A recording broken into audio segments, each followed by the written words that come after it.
This episode of The Dig is brought to you by our listeners who support us at patreon.com and by Verso Books, which has loads of great left-wing titles, perfect for Dig listeners like you. One that you might like is After Work, A History of the Home in the Fight for Free Time by Helen Hester and Nick Cernicek. Does it ever feel like you have no free time? You come home after work, and instead of finding a space of rest and relaxation, you're confronted by a pile of new tasks to complete. In this groundbreaking book, Helen Hester and Nick Cernicek lay out how unpaid work in our homes takes up an increasing portion of our lives. Examining the history of the home over the past century, Hester and Cernicek show how repeated efforts to reduce the burden of this work have faced a variety of challenges. They consider new possibilities for the future, uncovering the abandoned ideas of anti-housework visionaries and sketching out a path towards real free time for all, where everyone is at liberty to pursue their passions or do nothing at all. After Work by Helen Hester and Nick Cernicek. Out now from Verso Books.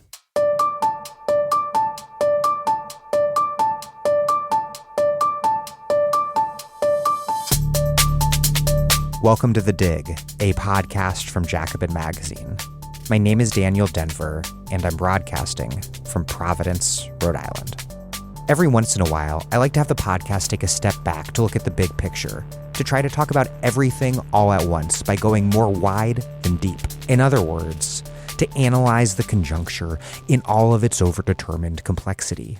This episode is part one of a two-part interview with Amna Akbar, Gabe Winant, and Riofrancos on the present American conjuncture. A strategic analysis intended to help us figure out how to move forward through a shifting and uncertain terrain of struggle. Why now?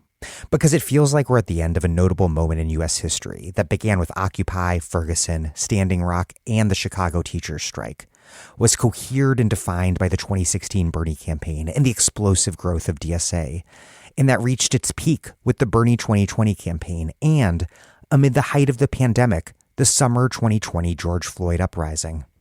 My argument here is not that the left is in decline, but instead that we're entering a new moment that could send us in many different directions. A certain period of American history and a certain cycle of left struggles that defined it have played out over the last decade plus. This cycle of struggle has not ended in defeat for the left, though we certainly have suffered defeats. In fact, this incredibly promising present upsurge in labor militancy, a militancy amongst an organizing working class upon which any prospect for social democracy, let alone socialism in the United States, depends. This militancy is arguably, in many senses, the product of all these past struggles. We're going to get a lot more into that and a lot more in next week's episode. In today's episode, we will tackle some of the more meta and recent historical questions. What is a conjuncture? Why is it critical for the left to analyze the current conjuncture? What movements, campaigns, and also events way outside our control brought us to this moment? In different ways, guests will argue that these struggles have called into question fundamental pillars of the U.S. social order, though without, of course, fully transforming them. Before we get this podcast started, The Dig requires a lot of work from me and from everyone who helps put out the pod. And the only reason we're able to pay everyone to make this happen is because listeners like you support us at patreon.com/thedig. I know that many of you depend on The Dig not just to pass the time and to entertain yourselves while you do dishes or commute or whatever, but also to equip yourself with critical knowledge. The critical knowledge that we all need to engage in the sorts of struggles that will transform our world. That's why I feel truly blessed to do this podcast for a living, and why it's so very special that we're able to put out every episode without a paywall so that everyone can listen, even if you can't afford to contribute. And the reason that works is because many of you who can afford to contribute do so. If that is you, if you can afford to contribute and you have not yet done so, please make a contribution now. That contribution could be a monthly contribution, or, and this is brand new, you can make a yearly contribution instead. Click the link in the show notes. Make a contribution that feels right and that works for you. That's patreon.com/thedig. Okay, here's Amna Akbar, Gabe Winant, and Riofrancos.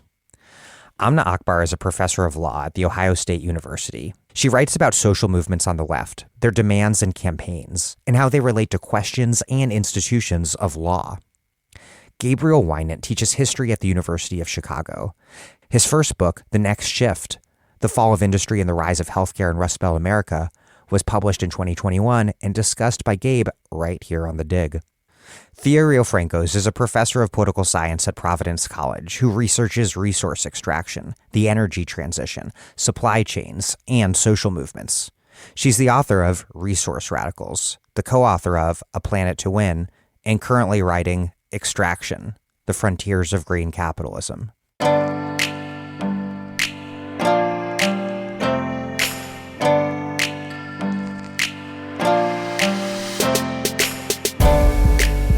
Amna Akbar, Gabe Winant, and Thea Riofrancos. Welcome back to The Dig. Thanks, Dan. Thanks, Dan. Thanks for having us. This interview is about a lot of things, and on some level it's about assessing whether or not we're exiting or have already exited a certain cycle of struggle, a certain moment in the history of the American left, and then attempting to map out the new terrain that's emerging, if it is indeed new terrain.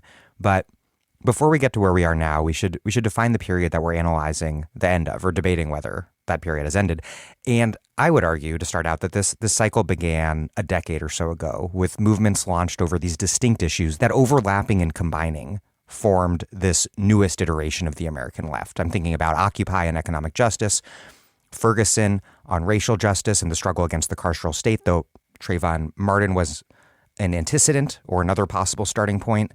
Then Standing Rock on climate and indigenous justice, the Chicago Teachers Union strike for labor. There are probably more, but those are the key ones that come to mind for me as these early moments that inaugurated this period. Why did these struggles emerge as the distinct struggles that they did when they did? And then how and to what extent did they coalesce into something larger and more cohesive that we can call a new American left? I think I'd like to start by saying that kind of taking the bird's eye or maybe historically retrospective view of each of these protest movements and conflicts, it almost seems like one after another, a different pillar of the American social order was being contested, and that something tectonic must have shifted underneath so that these kind of interlocking pieces of severe economic inequality, of racial injustice and inequality, of injustice against indigenous peoples, hundreds and hundreds of years of that, right? So that each of these pieces kind of opened up and became a terrain of contestation, but in some kind of historical order, all due to some underlying contradiction in the American political economy. And so what is striking, I guess, is that I think we could call each of these kind of pillars of the political economy or of the social order, and that all of them kind of shook. I don't want to say that they fell, but they shook in new and novel ways.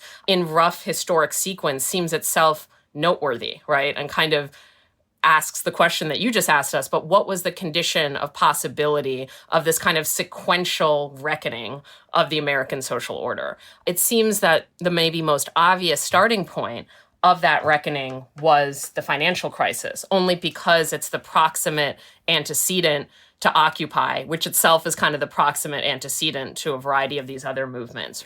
But, I do think that we shouldn't forget about other kind of forms of maybe social questioning that had come into play. For example, the exhaustion of the war on terror and a certain kind of imperial dynamic, and perhaps also kind of interconnected with that, the exhaustion of American hegemony in a way. I mean, the sort of winning of the Cold War, so to speak, was itself the onset of what does American hegemony mean today in a global sense. So I think it's the financial crisis in a sort of domestic political economy sense, not that it wasn't international, but it had huge reverberations in the US particularly. And then externally, it's kind of what is the place of America in the world after the kind of final battle of the Cold War concluded, that feel to me like at least two events, let's say, that then open up a variety of terrains of contestation.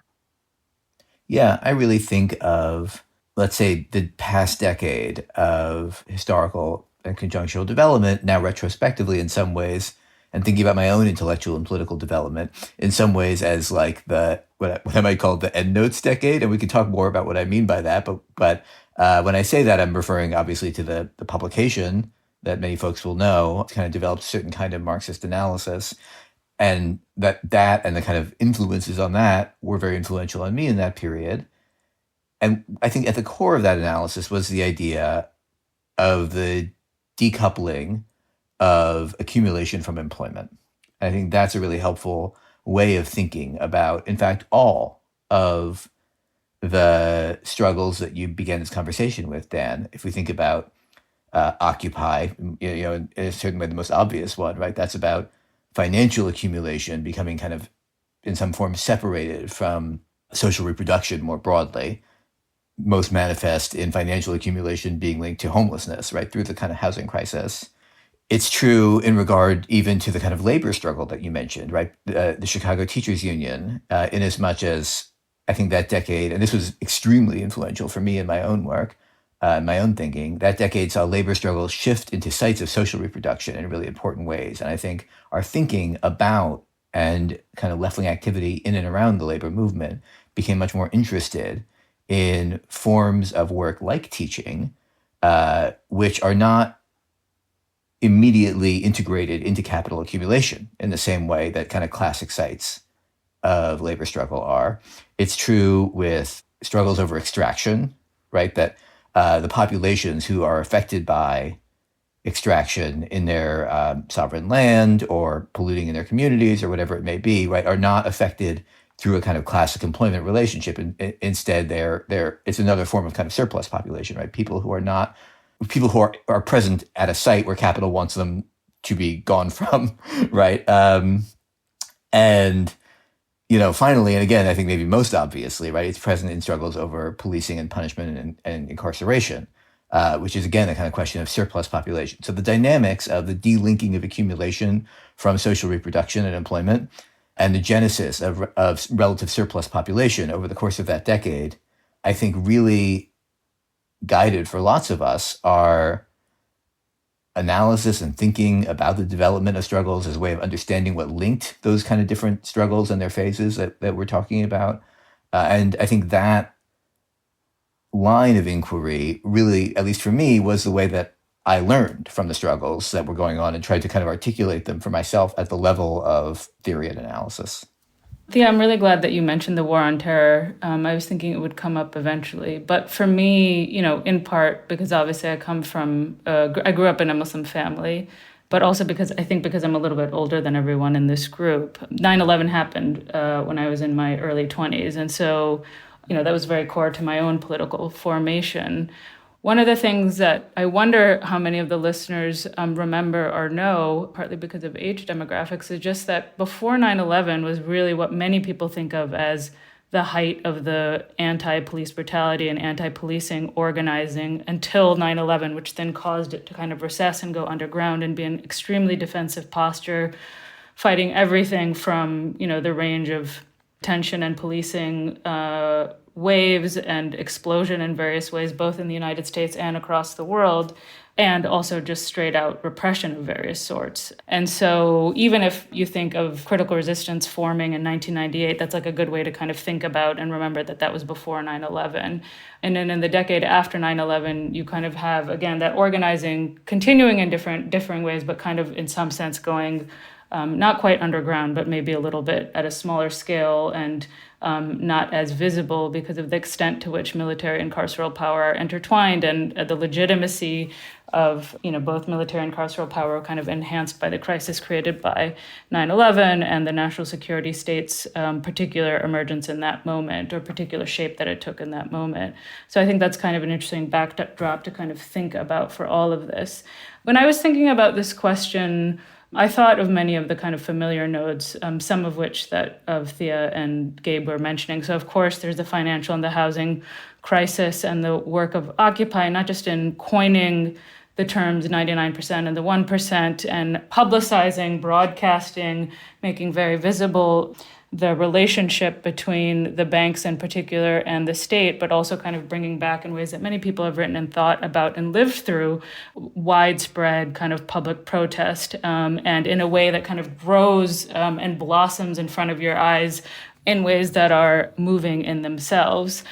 Many of us think about Ferguson, and I think the killing of Michael Brown, Freddie Gray, Tremere Rice, George Floyd, and Breonna Taylor more recently, as well as the Georgia's killing of Troy Davis under its death penalty. All of these are really important nodes kind of highlighting the routine nature of police violence and carceral power in the work of life in the United States.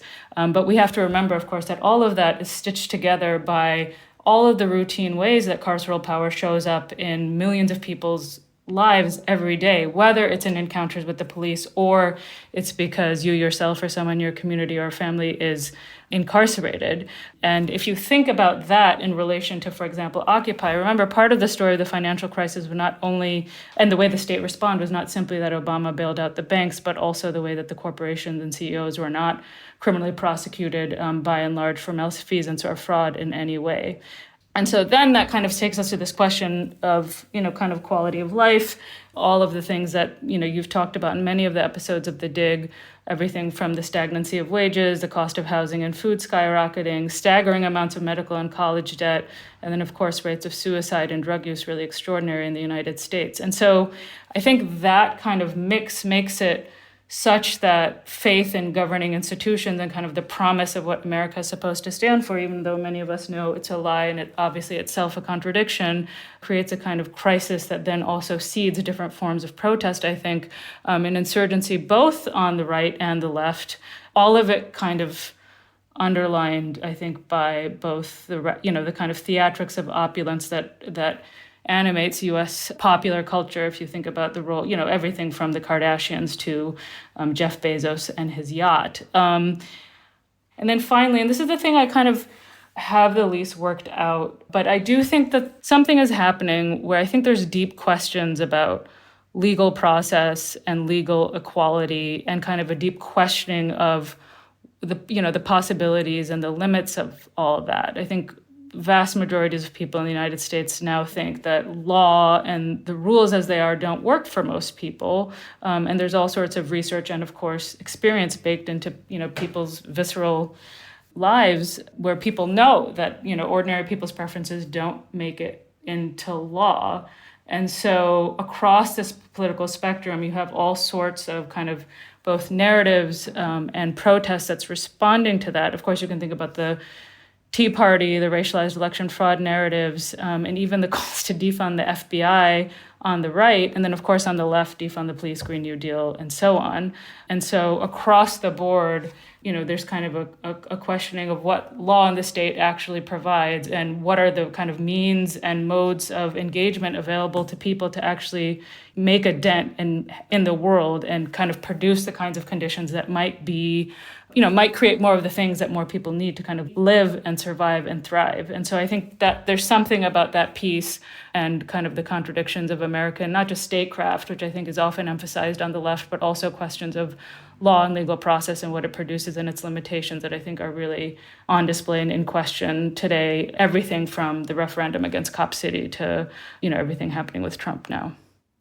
No, that was so kind of a masterful interweaving of so many different phenomena. And I really like that you brought in law, its own side of struggle, but I think also one that particularly dramatizes that each of these struggles are in effect a kind of practical form of immanent critique, right? I mean, each of them say there is a gap between what our society professes, whether it's like equality before the law, one person, one vote, like equal opportunity for all, right? Like the world's oldest democracy, like, a republic of equals, like whatever, the sort of like baseline American ideology or creed is. Each of these kind of sites of contestation is to kind of call the bluff on that, to say, actually, no, like our lived experience is that is literally not true. And so I think, we think of immanent critique as a kind of scholarly exercise, but I think that the most kind of generative movements are themselves kind of an enactment of that. And your comments about the law, I think, actually clarify that that's the case across all of these domains. Yeah, that really seems right to me. And I think also part of the ways that these movements have engaged in immanent critique, as with all immanent critique, is when you kind of tread deeper into the contradiction, right, you find the ways that the contradiction is overdetermined. And so I think part of the story of each of these movements has been their encounters with the others and with the kind of particular axes of contradiction that each of the other movements. I was really glad you mentioned Troy Davis, Amna, because I remember like days before Occupy, that was, before I went to my first Occupy event, before Occupy began, that was the last demonstration I had been to. And I remember that then when I started going to Occupy events, there were people still kind of flyering, talking about the execution of Troy Davis, which I think had not quite yet happened. It was days away. It happened in September of 2011.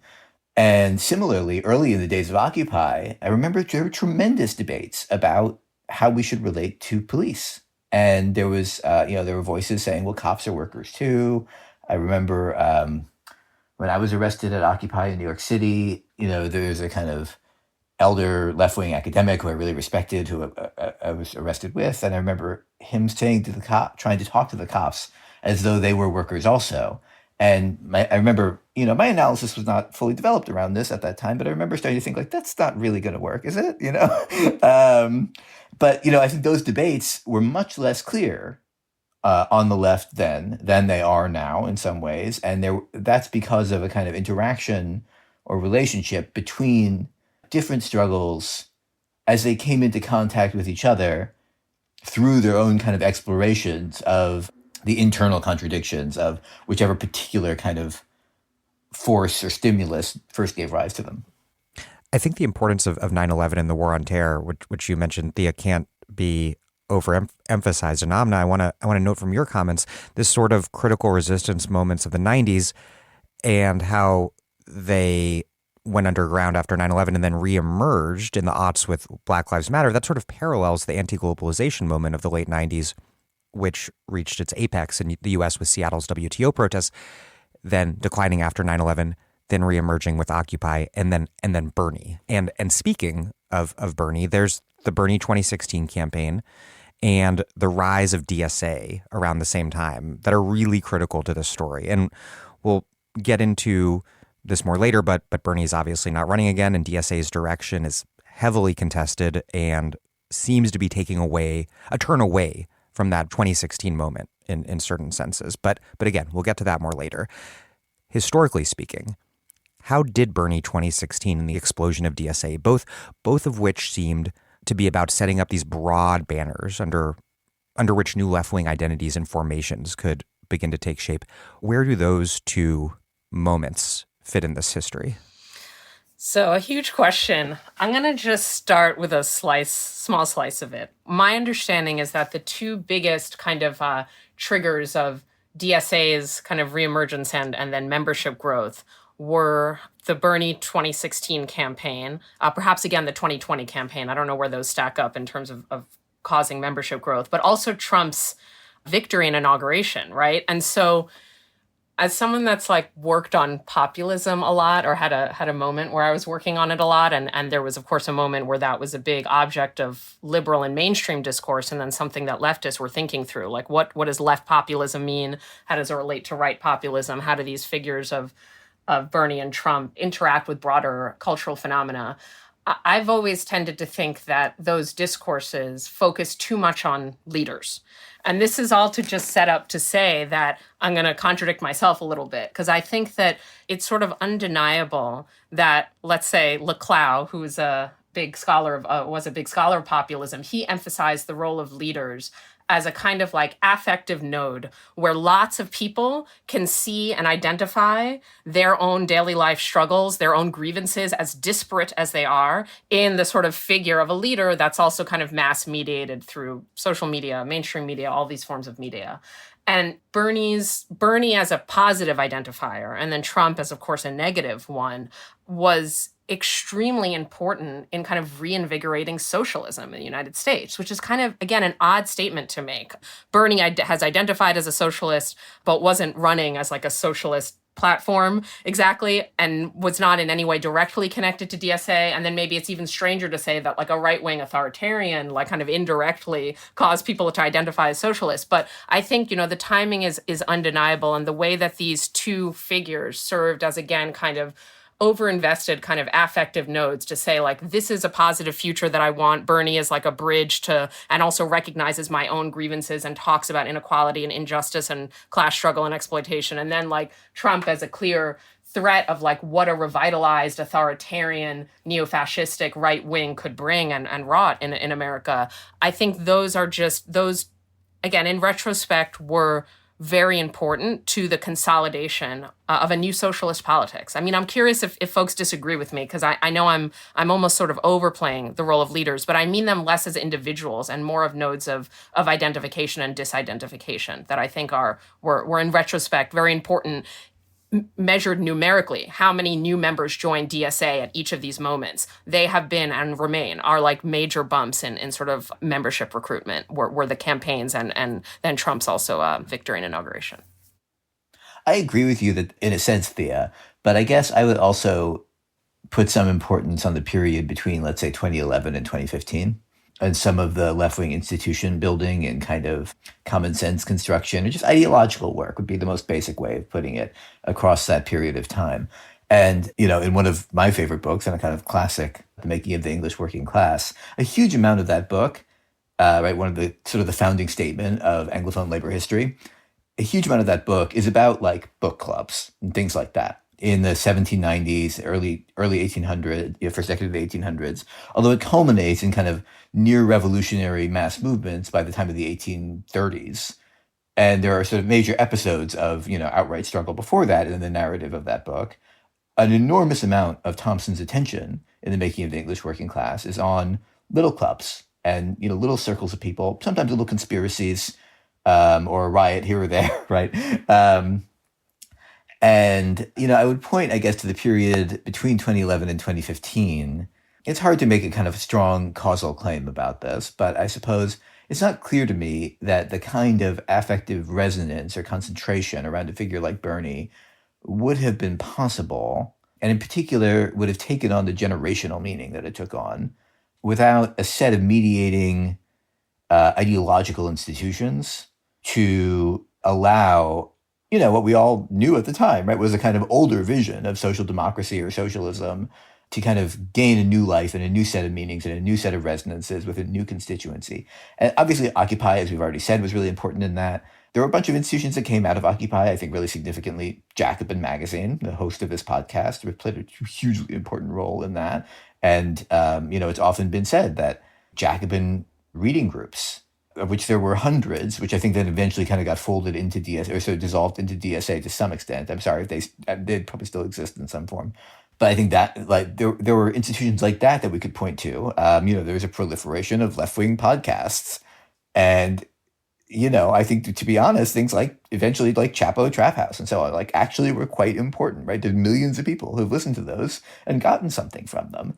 And, collectively, those kinds of institutions, particularly to the extent that they got someone once or twice to a demonstration, or they got someone to sign a union card. This is also the beginning of the period of kind of uptick in union organizing in professional workplaces. I think that was very important, right? Because it then informed a lot of cultural production and kind of online discourse, in other words, ideological production, right? Through like institutions like Gawker, for example. I think the union at Gawker played a huge role.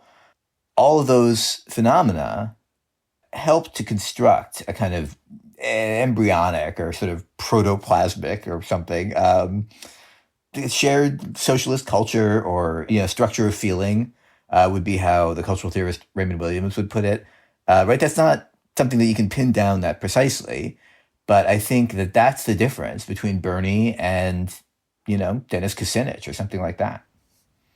Bernie did represent a kind of hope, and it was different in 2016 and in 2020 for me. In 2016, I was definitely excited about Bernie's candidacy. But again, as someone who grew up in a somewhat distinct and earlier political moment, I also just thought there was no way that he could win. And so at the time, even though I was excited, I didn't quite let myself embrace the possibility because it just seemed almost naive at the time to think that, to get that excited. Whereas in 2020, I felt, by that point, I was in a different place. Not that I was assuming or that hopeful he would win, but I could just see, in some sense, some of the stuff that Gabe was talking about, all of the, it just seemed more real of a possibility because we were deeply more in the cycle of struggle that we're trying to chart on this episode. And then two other things. One is I think the racial justice left, what you might think of as that, is also obviously like a really important part of additional organizational formations to what Gabe was talking about. I think a lot of times when we talk about the socialist left, there's a tendency to kind of collapse it into the DSA, and I do it myself. But I think just like within the DSA, there's a range of political viewpoints and formations that are more liberal to more left. Within the racial justice space, there's also a range from liberal to more left. And so all of the organizational formations that grew, like critical resistance, which we talked about already, to, some of the organizations within the Movement for Black Lives ecosystem, I think served a really important role kind of creating this institutional infrastructure and also creating nodes of contact with the legal and political system. So like the reemergence and then institutionalization of bail funds all around the country create a concrete kind of point of contact between criminal courts, for example, and activists, organizers, and young people involved in these bail funds. And then the third piece, which I know is obvious, but recently I've just been thinking myself, we tend to kind of focus in on organized political formations of various sorts, like more ad hoc and more institutional. But I think we have to, especially now, think very deeply about the relationship between the street insurgency and the organizational formations. I know we're going to talk a little bit later about what the relationship is between, for example, 2020 and the organized left. But without the street insurgency that is hard to predict or calculate, I don't think we get any of this either. And so the relationship between all these organizational forms, what produces the street insurgency, its vocabulary and its duration, I think all those things are intimately tied in a way that we have to pay attention to. Every populist leader has a prehistory, right? I think that populism has this tendency to kind of look like it's coming out of nowhere, partly because of the antagonistic relationship to the political establishment. But especially left populism, whether in the US or Latin America, there's always a prehistory. And I like Amna's distinction at the end of both organizational forms that predate it, but also like eruptions that open up people to politics, oftentimes for the first time, in terms of the types of people that might get drawn into kind of a sudden moment of political activity. So, and I think both of those are extremely consequential to Gabe's point, to like explaining why people were available for affective identification with Bernie and extreme disidentification and rejection and resistance, to use that word, with Trump. So I take all of those points. I think what I was trying to also draw out, and maybe I'm getting slightly ahead of things a little bit, are two pieces. One is how much external kind of exogenous events, which is always an analytic, it's not a real thing in reality, but analytically we can sometimes call certain events exogenous to other phenomena, right? So like things that were not directly caused by the left, let's say, or by left movements, remain very critical to like the growth trajectory of left movements and organizations. So whether it is a police murder or whether it is a pandemic or whether it is Bernie's decision to run, like whatever those events that are external to the organizational forms of the left, not decided by them, are still how the left grows in our era. And I think that is a major issue because you cannot reliably depend on external phenomena to produce organizational growth. That's an obvious point, but more importantly, you need to create organizational forms that can generate their own expansion and durability. And so what I was kind of getting at is that in Bernie serving such an important role for many to view themselves as socialists for the first time, to join a socialist organization, there's a structural weakness that exposes, right? If Bernie had not run, maybe the DSA would not have grown as it did. And, so that's one piece. And then the second is the kind of cart before the horse phenomena of how you calibrate left organizational growth with electoral strategies and potentially arriving into office, right? Like how you kind of set it up so that you have an organizationally strong base prior to an electoral campaign and then prior to potentially winning. And I think Bernie, again, showed that we were somewhat putting the cart before the historical horse or something, meaning we, did not have sort of the strength to carry through that victory against the reaction of the Democratic establishment. And we were kind of pinning our hopes, perhaps, in a way that makes total sense. And I was, did this myself, like maybe we'll win and we'll sort of jump some historical phase in a way. Like we'll jump from a country that has never had a socialist party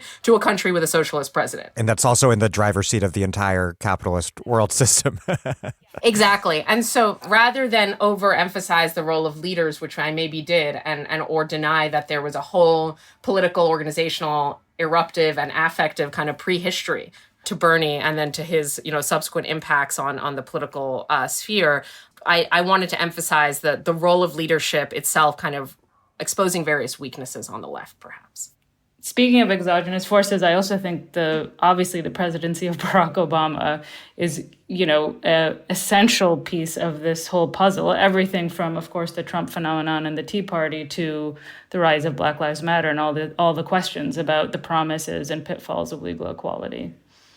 I also think the global context is helpful to think about there. I mean, especially going back to what you were just saying, Thea, there were ways in which there were kind of movement cycles into electoral power over those years that seemed in some ways to accomplish something like that, that quantum leap you're describing.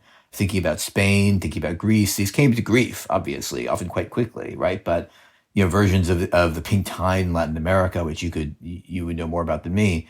But there were ways in which, new formations did seem to suddenly emerge and kind of bring together disparate popular forces and advance quite rapidly. And, I think many of us sort of felt like we were on the cusp of doing something like that, or that seemed credible, right? The very close comparison with Corbyn in Britain obviously also felt like some kind of empirical validation of the theory, right? If this is happening in more than one place, then it must in some way correspond to some kind of objective condition of possibility.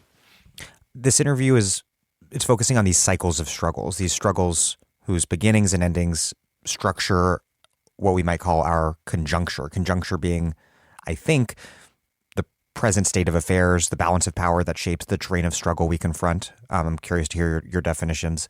And the question I have for you is what does it mean to you to do conjunctural analysis? How does it depart or differ from other ways to analyze politics on the left? And then I guess lastly, what does this periodizing we've been doing and this close analysis of recent history, what does that have to do with conjunctural analysis? I think it's helpful actually to try to draw some partial distinction between conjunctural analysis and periodization, although they're very closely related, and we sort of have to do both.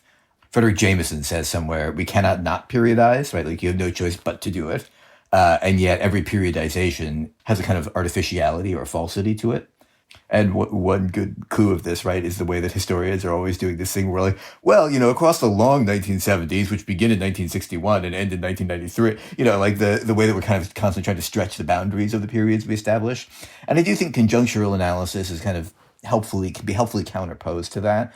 Because from my perspective, what we're doing when we say that phrase or invoke that concept is to try to draw an internal distinction between concurrent temporalities.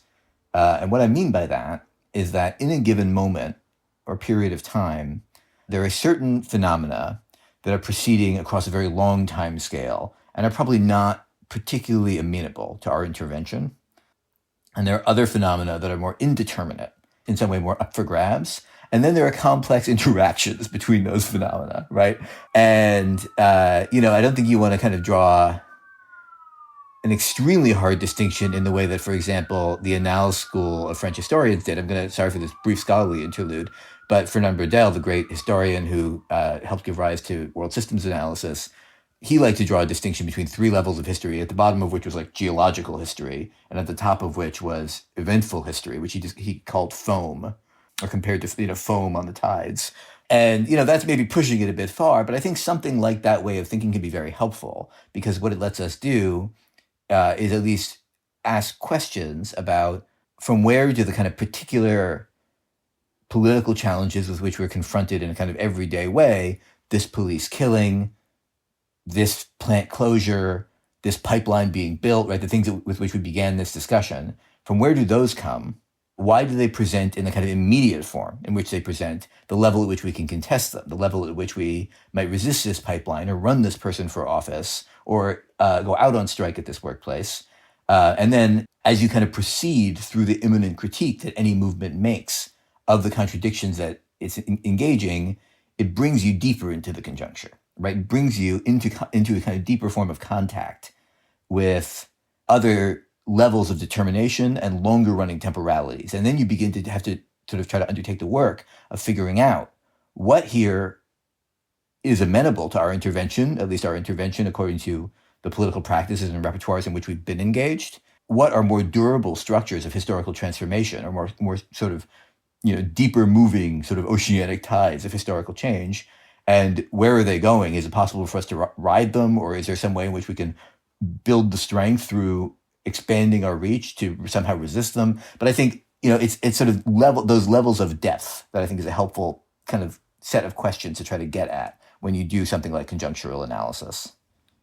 So, not shockingly, as two nerds, I was also thinking of that Jameson quote, and also about, how whenever we periodize, right, exactly as Gabe said, like, there is this dialectic of the period and the break, like exactly where is the break between two periods, that itself becomes the source of, in Gabe's example, scholarly dispute. But, I think here we're talking about kind of ourselves as political actors and analysts. And so why is it important where and whether we say that a period has closed, right? Because our goal here is not, citations or the better historical interpretation, but precisely like Gabe said, our goal is to orient in an action way towards the terrain that feels most relevant, which feels like it involves an understanding of like, are we still in the era of whenever we commence it, 2011 with Occupy, if that's our 2016 with Burn. I mean, we haven't talked about what the first bookend is, but, are we on the other end of a bookend? And the reason that that's important, I think, is twofold. The reason it's important to have a grasp of whether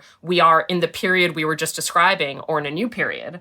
The reason that's important is because conceivably, like, different political strategies pertain or are most effective in given conjunctures, right? So if a given conjuncture, if the snapshot synchronic, like this is like the balance of class forces or political forces at this moment, these are the organizational forms, like in such moments, like certain strategies are going to be more effective than others, right? For reasons that, again, as Gabe said, are partly objective, meaning they're not under our control. But, okay, so they're given, but we can orient better or worse towards them in a strategic sense. But if the period inaugurated by, let's say, Occupy, just for argument's sake, is behind us, then that means we have to seriously reevaluate left-wing strategy in this moment, right? Which I take to also be the kind of conceit of this whole interview. Like, should we reevaluate? Are we at the end of an era? And I think, the second thing that brings to mind is that, is the left agentive in creating conjunctures and periods, right? Or are we just the victim of forces, beyond our control? And the reason I say that is that perhaps part of what closed the prior era, or the era that we're leaving now, is the uneven success. I'm not going to say failure. Because I don't believe that. But the uneven success of certain left strategies, like left populism, like mass socialism. And I'm not saying this conclusively. I'm just saying that these are in question. And so, like, perhaps what closes the era for us as leftists, because that's how we're viewing this, not as historians, is that our own strategies seem to be exhausted. So that signals that we need, that not just that we need to do something new, but that we're in a different terrain than we were operating previously.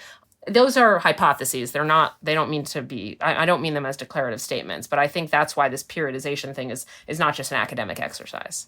I often have a harder time figuring out how to do conjunctural analysis than understanding it in an abstract way. So I guess what I'll add is that what I often think of, at least for the last few years, is the essay that Mike Davis wrote in New Left Review analyzing Trump's victory.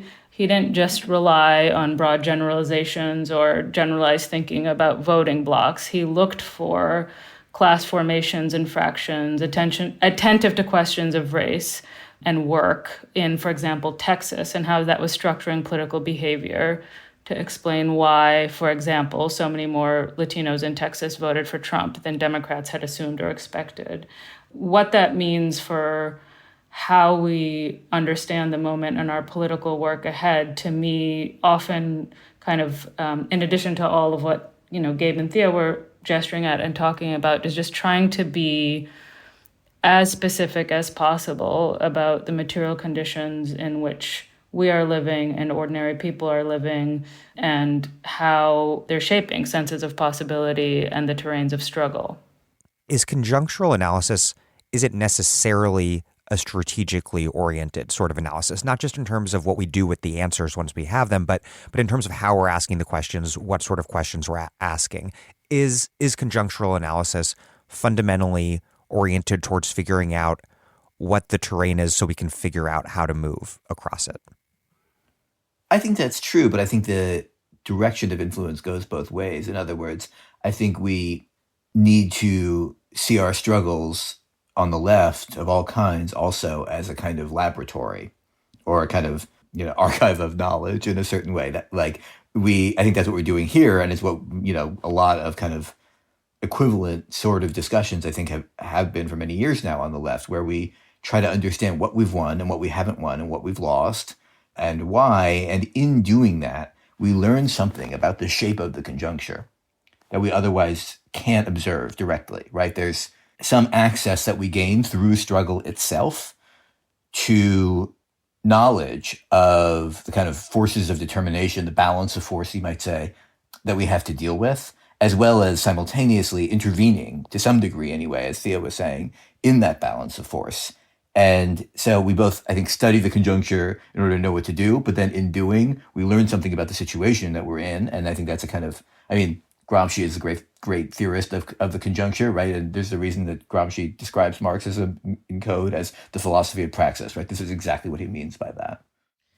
Yeah, I think that's such a great point, that our own activity is a source of knowledge, and that there's like a trial and error iterative quality to it. I think the sort of challenge is that there is no view from nowhere. Like our analyses of the terrain are inevitably from the perspective of our own politics and political principles, but also of our goal and the direction that we want to move the terrain, with the understanding that terrain is not actually sedimented at that deep level of geological time, that you referenced earlier. But the point of a terrain is that it is in motion. Even if its motion is kind of mechanical self-reproduction, there's still a motion, right? So there's some point that it can be changed or interrupted. So I like those thoughts a lot. And you made me think of McAlevy's famous analysis of the structure of the strike as a structure test, right? And I think, to my understanding of her writing and her own organizing history, she tends to mean that, though correct me if I'm wrong, as like a test of the internal structure.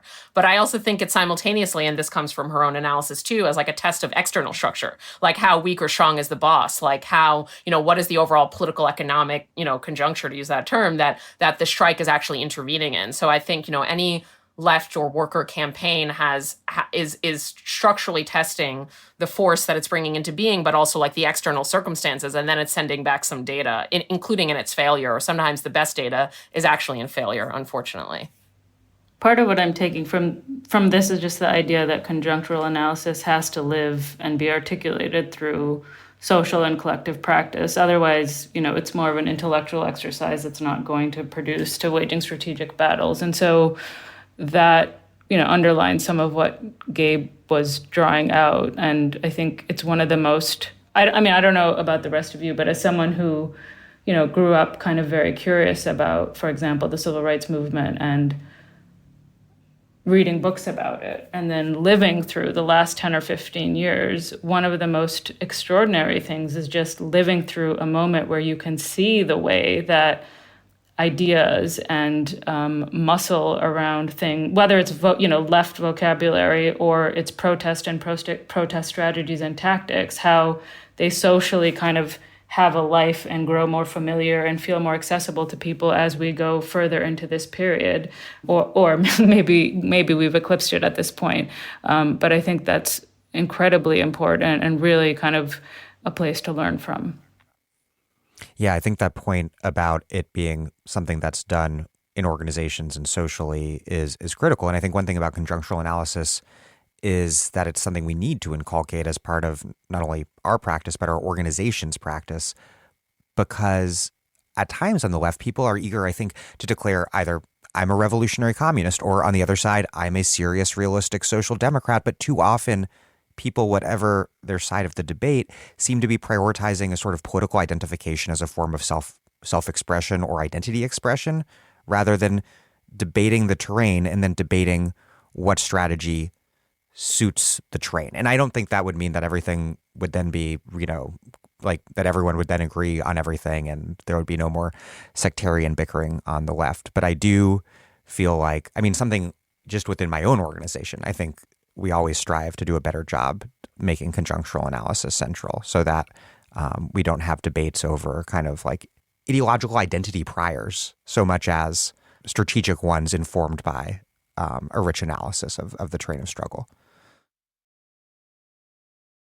The summer of 2020 George Floyd protest movement was, of course, in numerical terms, the largest street protest movement in American history. And it was obviously enormously consequential. Abolition is a central feature of left politics today. And the movement radicalized an entire generation. It's really hard for me to imagine, for example, young Starbucks workers fighting for a union without having had that experience on the streets. But on the other hand, the politics of policing in prisons in the last 2 years have been in significant part defined by the right. And we have seen electoral reaction on policing in particular, even in the heart of America's most left and liberal cities, thinking about New York here. Liberals, on the other hand, first attempted to make a movement against racist state violence into a call for symbolic diversity measures before explicitly joining the right in embracing pro-police politics. And then the left has become, with some exceptions, I think, significantly demobilized. And I've gotten pushback on that last point before, but that's my experience as an organizer in Rhode Island. I welcome the pushback.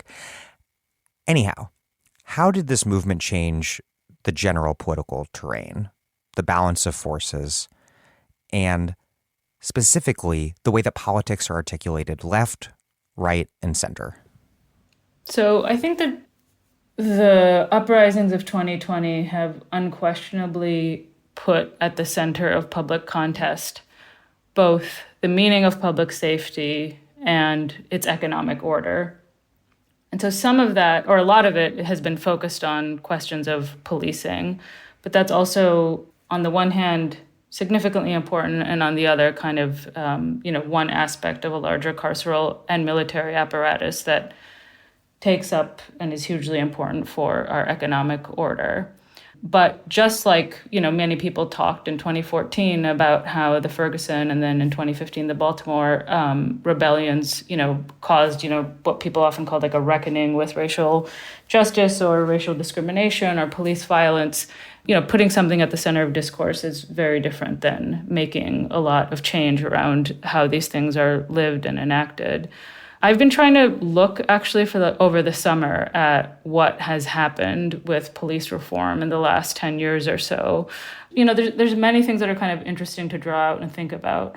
One is unquestionably, there were moments of immediate kind of adaptation and reaction that we could identify as kind of responding to the street insurgency. So, for example, the conviction of the police officer who killed George Floyd.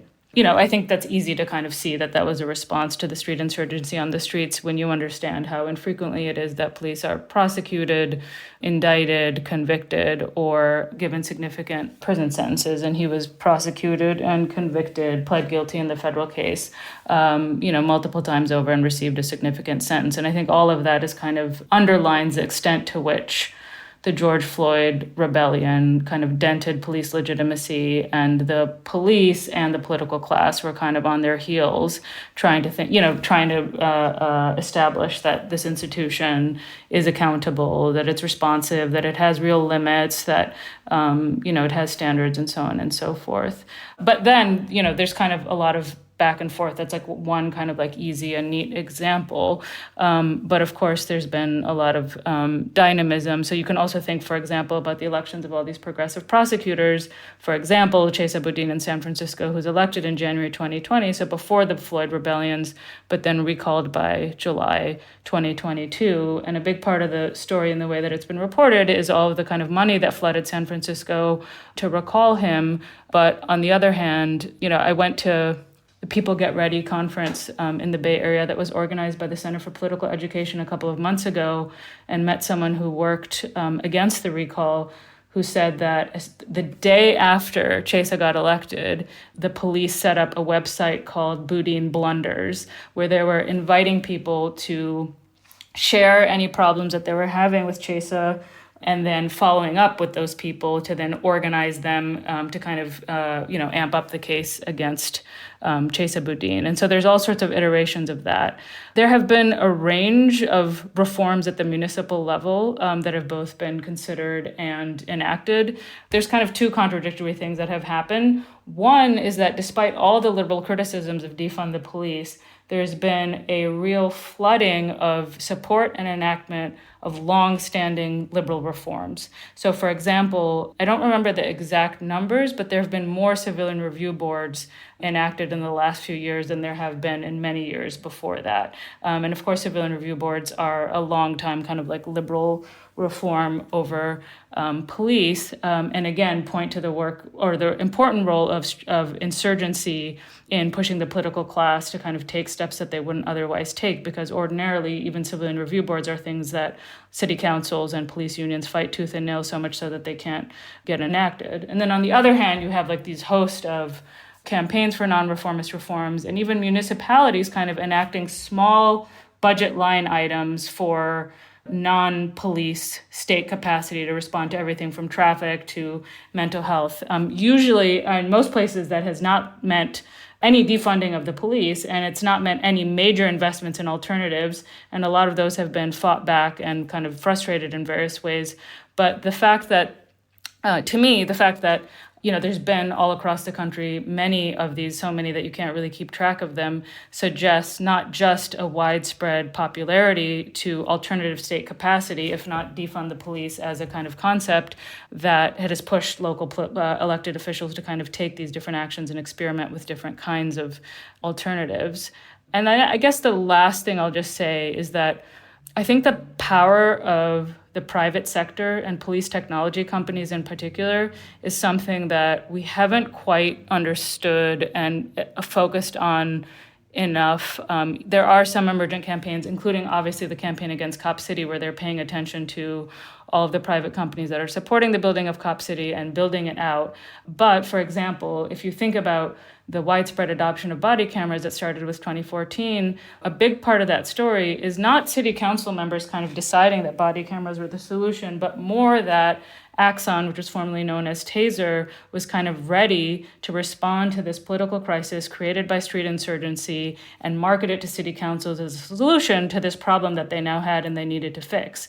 And I think whether you think about body cameras or tasers or all other many kind of different kinds of police technology, ShotSpotter, these companies have seen the crisis in policing as a market opportunity that they have been ready to seize, and partly because of the way that municipal politics is so gutted and people do this, for example, can be in city councils as part-time work, et cetera, and partly obviously because of the power of these corporations, they've really been able to have tremendous effect on the shape of police reform.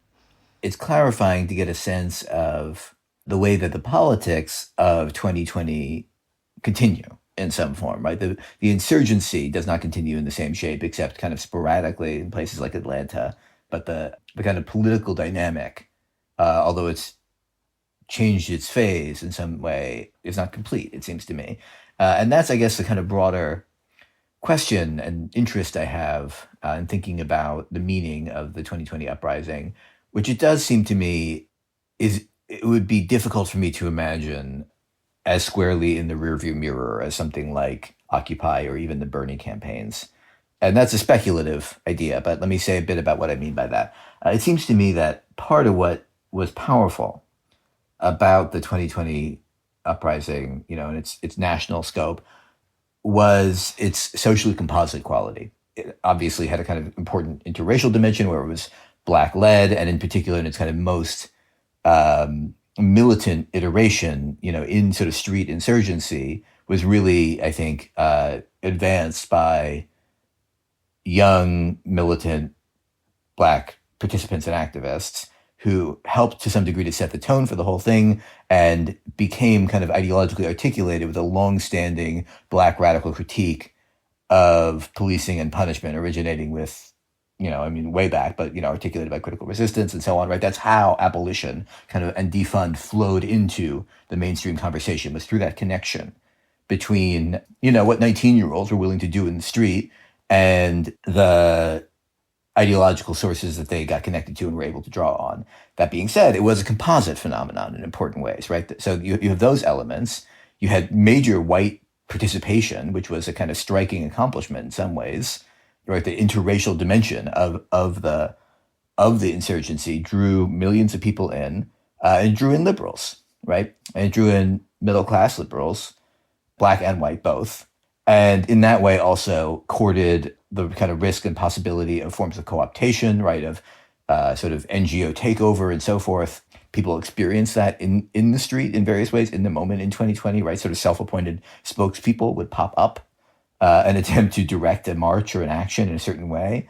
And then we also experienced it kind of within other kinds of social institutions, right? Within corporations, within nonprofit organizations, within universities, all over the place, where assuaging liberal co-optation kind of language began to kind of pour forth, right? It already existed in some form, but accelerated in 2020.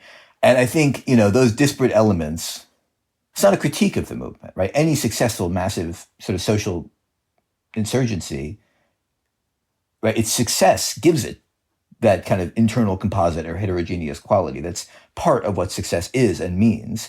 At the same time, right, that's always a source of, potential contradictions, right? And the kind of further development of those contradictions since 2020, I think has been, it's ongoing. Amna gave us a good picture of a lot of what that looks like on the ground. And I think what it means, it's quite hard to say. But let me just say a couple of sort of speculative things. One is, there's a certain way in which I departed, I think, from lots of people on the socialist and Marxist left by thinking that kind of corporate liberal DEI speak, although it was annoying and, obviously a kind of form of co-optation of social pressure from below, also was a kind of a measure or an index of a kind of passive form of social pressure on people who hold social power in some form. In other words, the reason that managers and administrators and even politicians feel obliged to do a kind of annoying lip service to questions of racial justice is because they're worried about something happening if they don't. And so in that sense, it's potentially politically generative or indicates potential political opportunity. Way before 2020, this is kind of how I thought about this, and that you had to kind of have that dual or contradictory relationship to that kind of thing. It's striking. Now, I think that same layer of kind of liberal managerial co-optive actors are in total retreat on this set of questions, right? That they have been just totally scared shitless by the enormous right-wing reaction to 2020, which I do think is probably the single most important defining element of right-wing politics in the last 3 years. We can talk more about that. And are just like beating a naked retreat from it. And again, I think that has a kind of dual quality to it, because on the one hand, it means that that kind of hidden struggle or indirect form of radical agency on liberal institutions in which they were trying to prevent the expression of challenge by preemptively making sort of semi-symbolic or fully symbolic concessions. We don't get to do that in the same way anymore, it seems to me, or that's getting less powerful. The affirmative action Supreme Court ruling is obviously a marker of that in a certain way.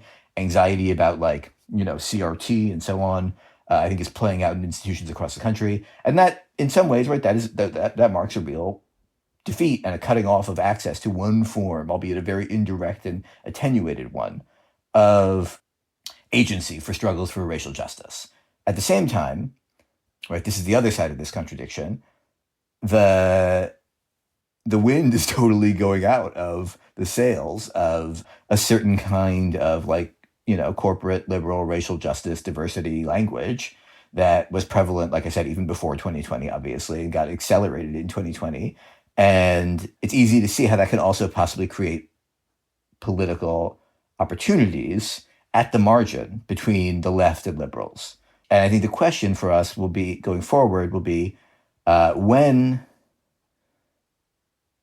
the energies of 2020 resurface, which I think we should expect that they will continue to do in some unexpected forms. To what extent are we able and do we wish to kind of polarize between the left and liberals? And to what extent do we want to kind of repeat that kind of composite drawing in of liberal elements that 2020 accomplished? And I think we want to do both of those in some ways, but it's difficult to kind of say in advance what that might look like. Unless I missed it, I don't know if we've talked about the pandemic context of it or sort of, let's say, the conjuncture in which it took place, the 2020 uprising. But there were two critical other pieces to when it took place. One is it was just a few months after the pandemic, the coronavirus was first detected in the US. So it was kind of an early moment of the pandemic, let's say. And also it was kind of what would retroactively be obvious as the sort of waning months of Trump's presidency. And I think both of those are somewhat important to what Gabe referred to as the socially composite nature, right? So I think the socially composite nature of the protests can partly and ought to be attributed to solidarity, that there are moments where even a white liberal can sort of see clearly the nature of police brutality, of racialized class structure, of those things that they themselves are implicated in a variety of ways, right? But there's moments of clarity. And so I think some of it is solidarity in that sense, but I think some of it has to do with the context of the pandemic, itself an event of mass death that was brutally unequally meted out on sociological contours. So I think that, seeing a really brutal instance of police murdering someone in the broader context of a very unequal and brutal mass death event, I think gave it some kind of resonance, perhaps, some additional resonance, though that's, again, a hypothesis. But, in addition, I think there was interesting new discussions of race and class inequality, particularly around labor, that were already starting at that moment, right? So if I recall correctly, of course, we had the sort of essential worker discourse from early in the pandemic, but we also had some of our first work stoppages, primarily by service workers themselves, in a very unequal racialized class structure in terms of their work experience. So I think that the Instacart work stoppage and a few other of these work stoppages were happening, in that late spring and early summer. So there was, I guess what I'm saying, a moment in which the inequality in all of its forms of the U.S. social order, which is something we've been talking about from the beginning of this conversation, was particularly exposed by the pandemic and then very crystallized by this extremely brutal police violence. So I think that partly accounts for the composite nature, perhaps, or just, a variety of types of people kind of seeing things clearly. And I guess just because, again, it seems worth mentioning that the pandemic had changed people's experience of everyday life in lots of ways that we don't need to rehearse because we know them all and live through them. But I do think there being a moment of outdoor, relatively safe, collective effervescence was also important. And we shouldn't downplay that because it's not just superficial. I think to Amna's point about eruptions and street protests, there are things that we don't always attend to that make them appealing and attractive types of events to participate in that can't be fully reduced to political analysis or to class or race positionality, but also just the pleasures of collectivity that we are just so denied in the US and were denied for good safety reasons during the pandemic, right, as well. And so I think that just understanding that protests, when they erupt in these kind of unpredictable, as Gabe said, in the rear view mirror, we wouldn't have totally expected this to come into being the way that it did. I think some of that has to account for the sort of affective or phenomenological experience of joining groups. And that can be a dance party. It can be it could be whatever it is that has that quality. And just how little we get of that in US, everyday life and how much those moments can be invested or maybe overinvested with meaning just because people are experiencing something so unusual compared to their day to day. That's really helpful, Theo. Going back to what Gabe was saying, I understand both the anti-CRT legislative push by the right and all of the anti-trans bills in a way as a response to, the growth of the left, the George Floyd rebellions, and just kind of the larger kind of set of questioning that's happening, which I think is probably a whole nother conversation. I'm not expert on questions of gender and sexuality that are taking root among young people.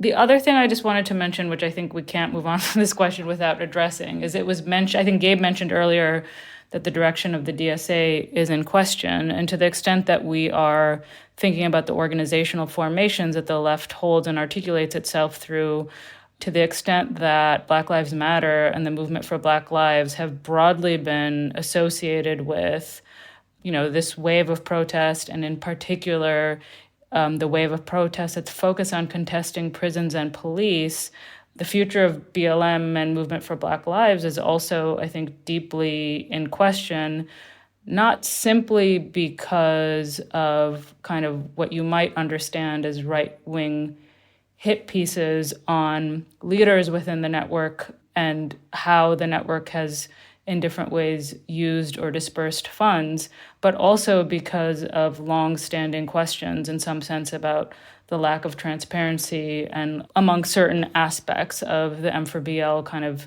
network and its use of money and its relationship to a mass base. And so I think both of the major kind of formations that we think of as central to this period, the DSA and the movement for Black Lives ecosystem, so broadly construed, have some deep structural issues that are now hard to figure out what to do with in a way that present part of, the challenge for the left now. Yeah, there's some really important questions that you're raising there, Amna, including about what we might call the NPIC, that I plan on talking about in some depth at the live dig episode that we're going to do at the Socialism Conference with Rachel Gilmer, Alex Hahn, and Astra Taylor, really important ones. One more question to ask about the summer of 2020, and it's one that you gestured to a bit earlier, Amna, which is what is or should be the relationship between these mass street movement moments or insurgencies on the one hand, and on the other hand, the organized left? And then how did those dynamics actually play out in and after the summer of 2020? In Rhode Island, we on the organized left saw a huge number of people who wanted to be organized, people who are not typically politically oriented.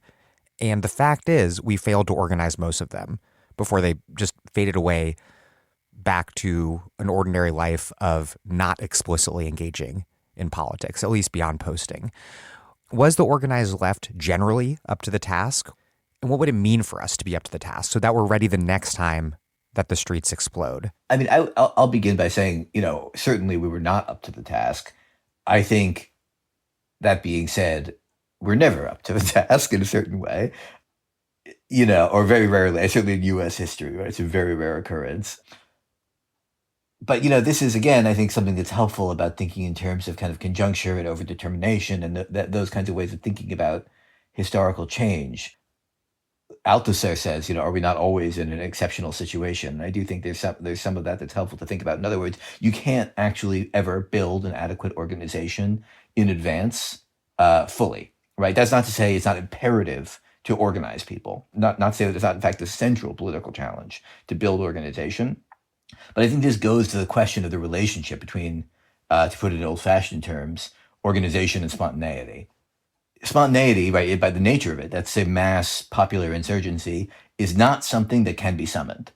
Or, very, very rarely can it really be summoned by a kind of deliberate collective organizational process, right? It's something that has a kind of necessarily chancy quality to it, right? And in retrospect, you can reconstruct the kind of overdetermined logic by which it emerged, of course, under those circumstances, right? 2020 happened not just because of the accumulation of the kind of legacies of Black Lives Matter, not just because of the extraordinary, failures and disappointments and cruelties of the Obama administration, not just because of the pandemic, not just because of the Trump administration, not just because I think of the defeat of Bernie in a certain way, but some kind of articulation of these, and then something else beyond that we couldn't even maybe necessarily say. So spontaneity kind of has a logic that, it's very, very difficult for anyone but a kind of like prophet to see in advance.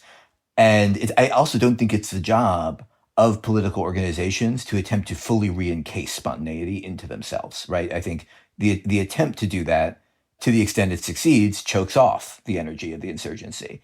That being said, neither can you stand separate from it, right? Neither can you not attempt to channel the energies that are released, as Thea was saying, in a kind of, this sort of ecstatic moment of insurgency, right? The sense of power that comes from people acting together in defiance and being close to one another and trusting people they don't know, right? And taking risks together with people they don't know, risks greater than anything they've taken before, saying things they've never said before and thinking things they've never thought before.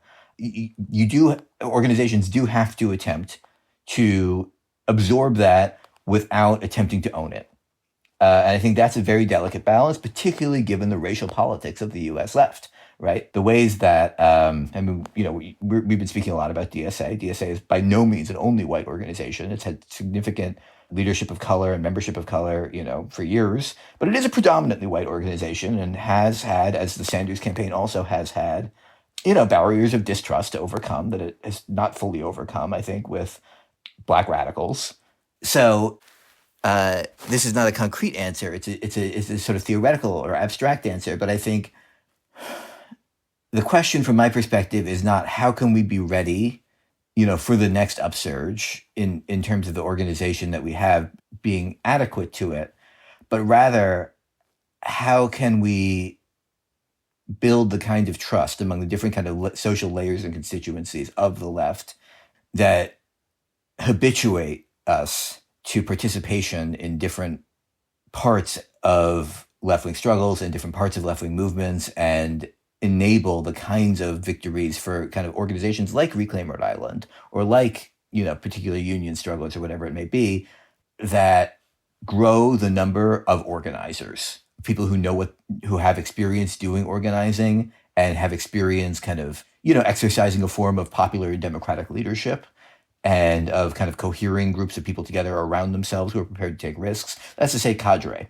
I think like if we imagine that we're going to build an organization like a powerful communist or social democratic party with millions of rank and file members, on the timeline that we need to contest the next election cycle or whatever, we're kidding ourselves. It's a great goal and we should be thinking about that goal. But from my perspective, the more valuable thing to do is to think about growing the number of cadre of one kind or another who think of themselves in relation to one another and have some kind of practical organizing experience. I think that, when we ask the question of like how or under what conditions does a kind of social eruption engender or feed into movements that outlive that eruption kind of moment and can do ongoing organizing work kind of in the in-between periods between, sort of really cataclysmic moments. I think one way to think about it is what Gabe started on, which is like, so there's this axis of articulation between organization and spontaneity. We could call that vertical. I don't love the idea, but let's just call it that for now, right? Like, can we incorporate or kind of like recruit people into movements or organizations that might have a bit more verticality to them vis-a-vis more egalitarian moment of collective effervescence, right? So there's, I think, a vertical axis. There's also, though, as Gabe was getting at the end, this horizontal axis, which is what is the relationship between distinct terrains of struggle? Because I really agree with Gabe's point. One of the reasons that it's not exactly clear, and our last set of questions delved into this in a lot of complexity, but there's a lot of ways to answer the question of like, what were the political outcomes of the 2020 uprisings? But I think the fact that we could debate that and bring up different complex points speaks to the fact that some of the other movements and organizations that were also in existence at that time, like DSA, the other ones that we've talked about, like we're not in a position because of the race, class, and other dynamics that Gabe said to coalesce exactly with this like upsurge. And so I think that there's again, like this kind of issue of organization versus spontaneity, but there's another issue of like, does an eruption in one terrain feed into in a confluence felicitous manner with ongoing organizational development in another terrain or not? And in this case, I would say not fully, not at all. I guess agree with Gabe's analysis, but not fully. And it sort of reminds me of this essay that I love that I'm sure we've kind of all read by Toby Haslett in N+1, reflecting on the riot. And I thought one of, on the one hand, his most incisive point kind of at the end, which was that the Bernie DSA phenomena and the BLM George Floyd phenomena were sort of two sides of a deep contestation of the American social order, right? Like one focused on the state, brutality, violence, carcerality, another focused on economic distribution, inequality, and labor exploitation, let's say, right? But, as analysts, we can view those as two sides of the same coin. I think the question is do they articulate? And I think that disarticulation there is as important as the disarticulation between spontaneity and organization and explaining why movements do or do not engender kind of longer tails of political change and durable organization. Dan, you started by talking about Rhode Island, so I thought maybe it would be useful for me to talk about what happened in Columbus. So in Columbus was one of those places where on the streets in the weeks of kind of insurgency that took place, there was all sorts of signage and demands to defund the police and abolish the police, even though at that time we didn't really have any major abolitionist campaign against the police, prisons, or jails, or even any, large prison abolitionist organization of any sort. And I think that's a point that many people have written about. I've written about the way that decades of prison abolitionist organizing kind of created this vocabulary. And I think many of us were amazed to see it. But the other thing that was amazing in Columbus, and I imagine versions of this happen around the country, was during the weeks of the insurgency, seeing all of the different ways that the work of the last decade and prior was part of what sustained the insurgency and its ability to continue. So I remember, for example, the National Lawyers Guild, legal observers, out there, in limited effect, whatever they're able to do. If you think, for example, about 2014, they weren't really active at all. And that chapter in Columbus reconstituted itself between 2014 and 2020 to be there. We didn't have a bail fund before 2020. It came together that year. It bailed out people who were getting arrested. I remember being on, I think, Broad Street in Columbus and seeing DSA members who I had met at various meetings, holding traffic back so that people could continue marching or carry their bikes through, etc.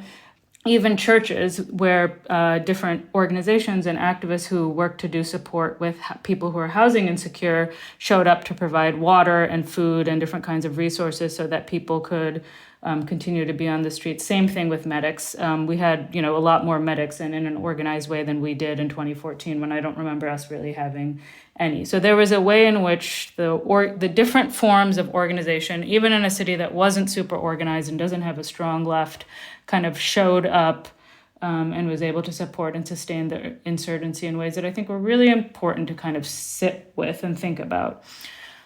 The second thing that had kind of happened by that time and through that time was that a lot of the kind of racial justice, kind of like progressive to left organization had kind of started to crumble because of different forms of interpersonal and political conflict.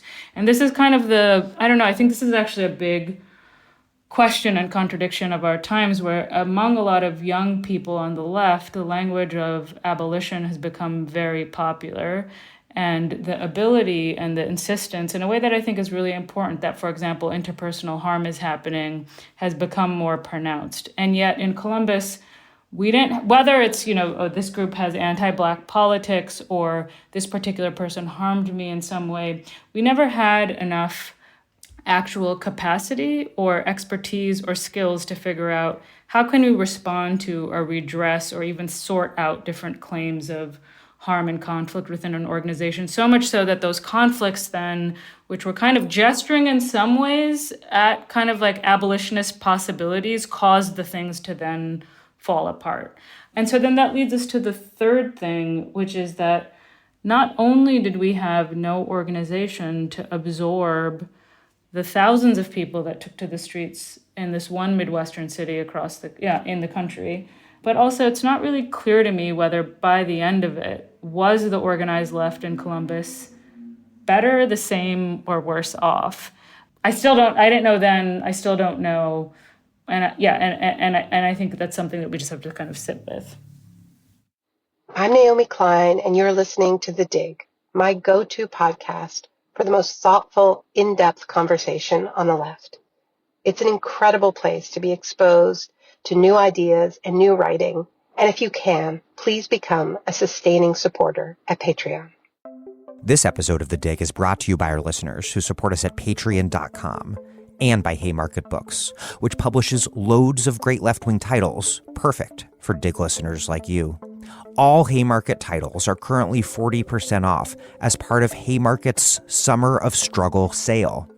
Browse more than 1,000 Haymarket books from authors including Angela Davis, Arundhati Roy, Kianga Yamada-Taylor, Eve Ewing, Aja Monet, Mariam Kaba, Naomi Klein, Rebecca Solnit, Olufemi Taiwo, Muhammad Al-Kurd, Noam Chomsky, Howard Zinn, Mike Davis, Mark Lamont Hill, Astra Taylor, and many more.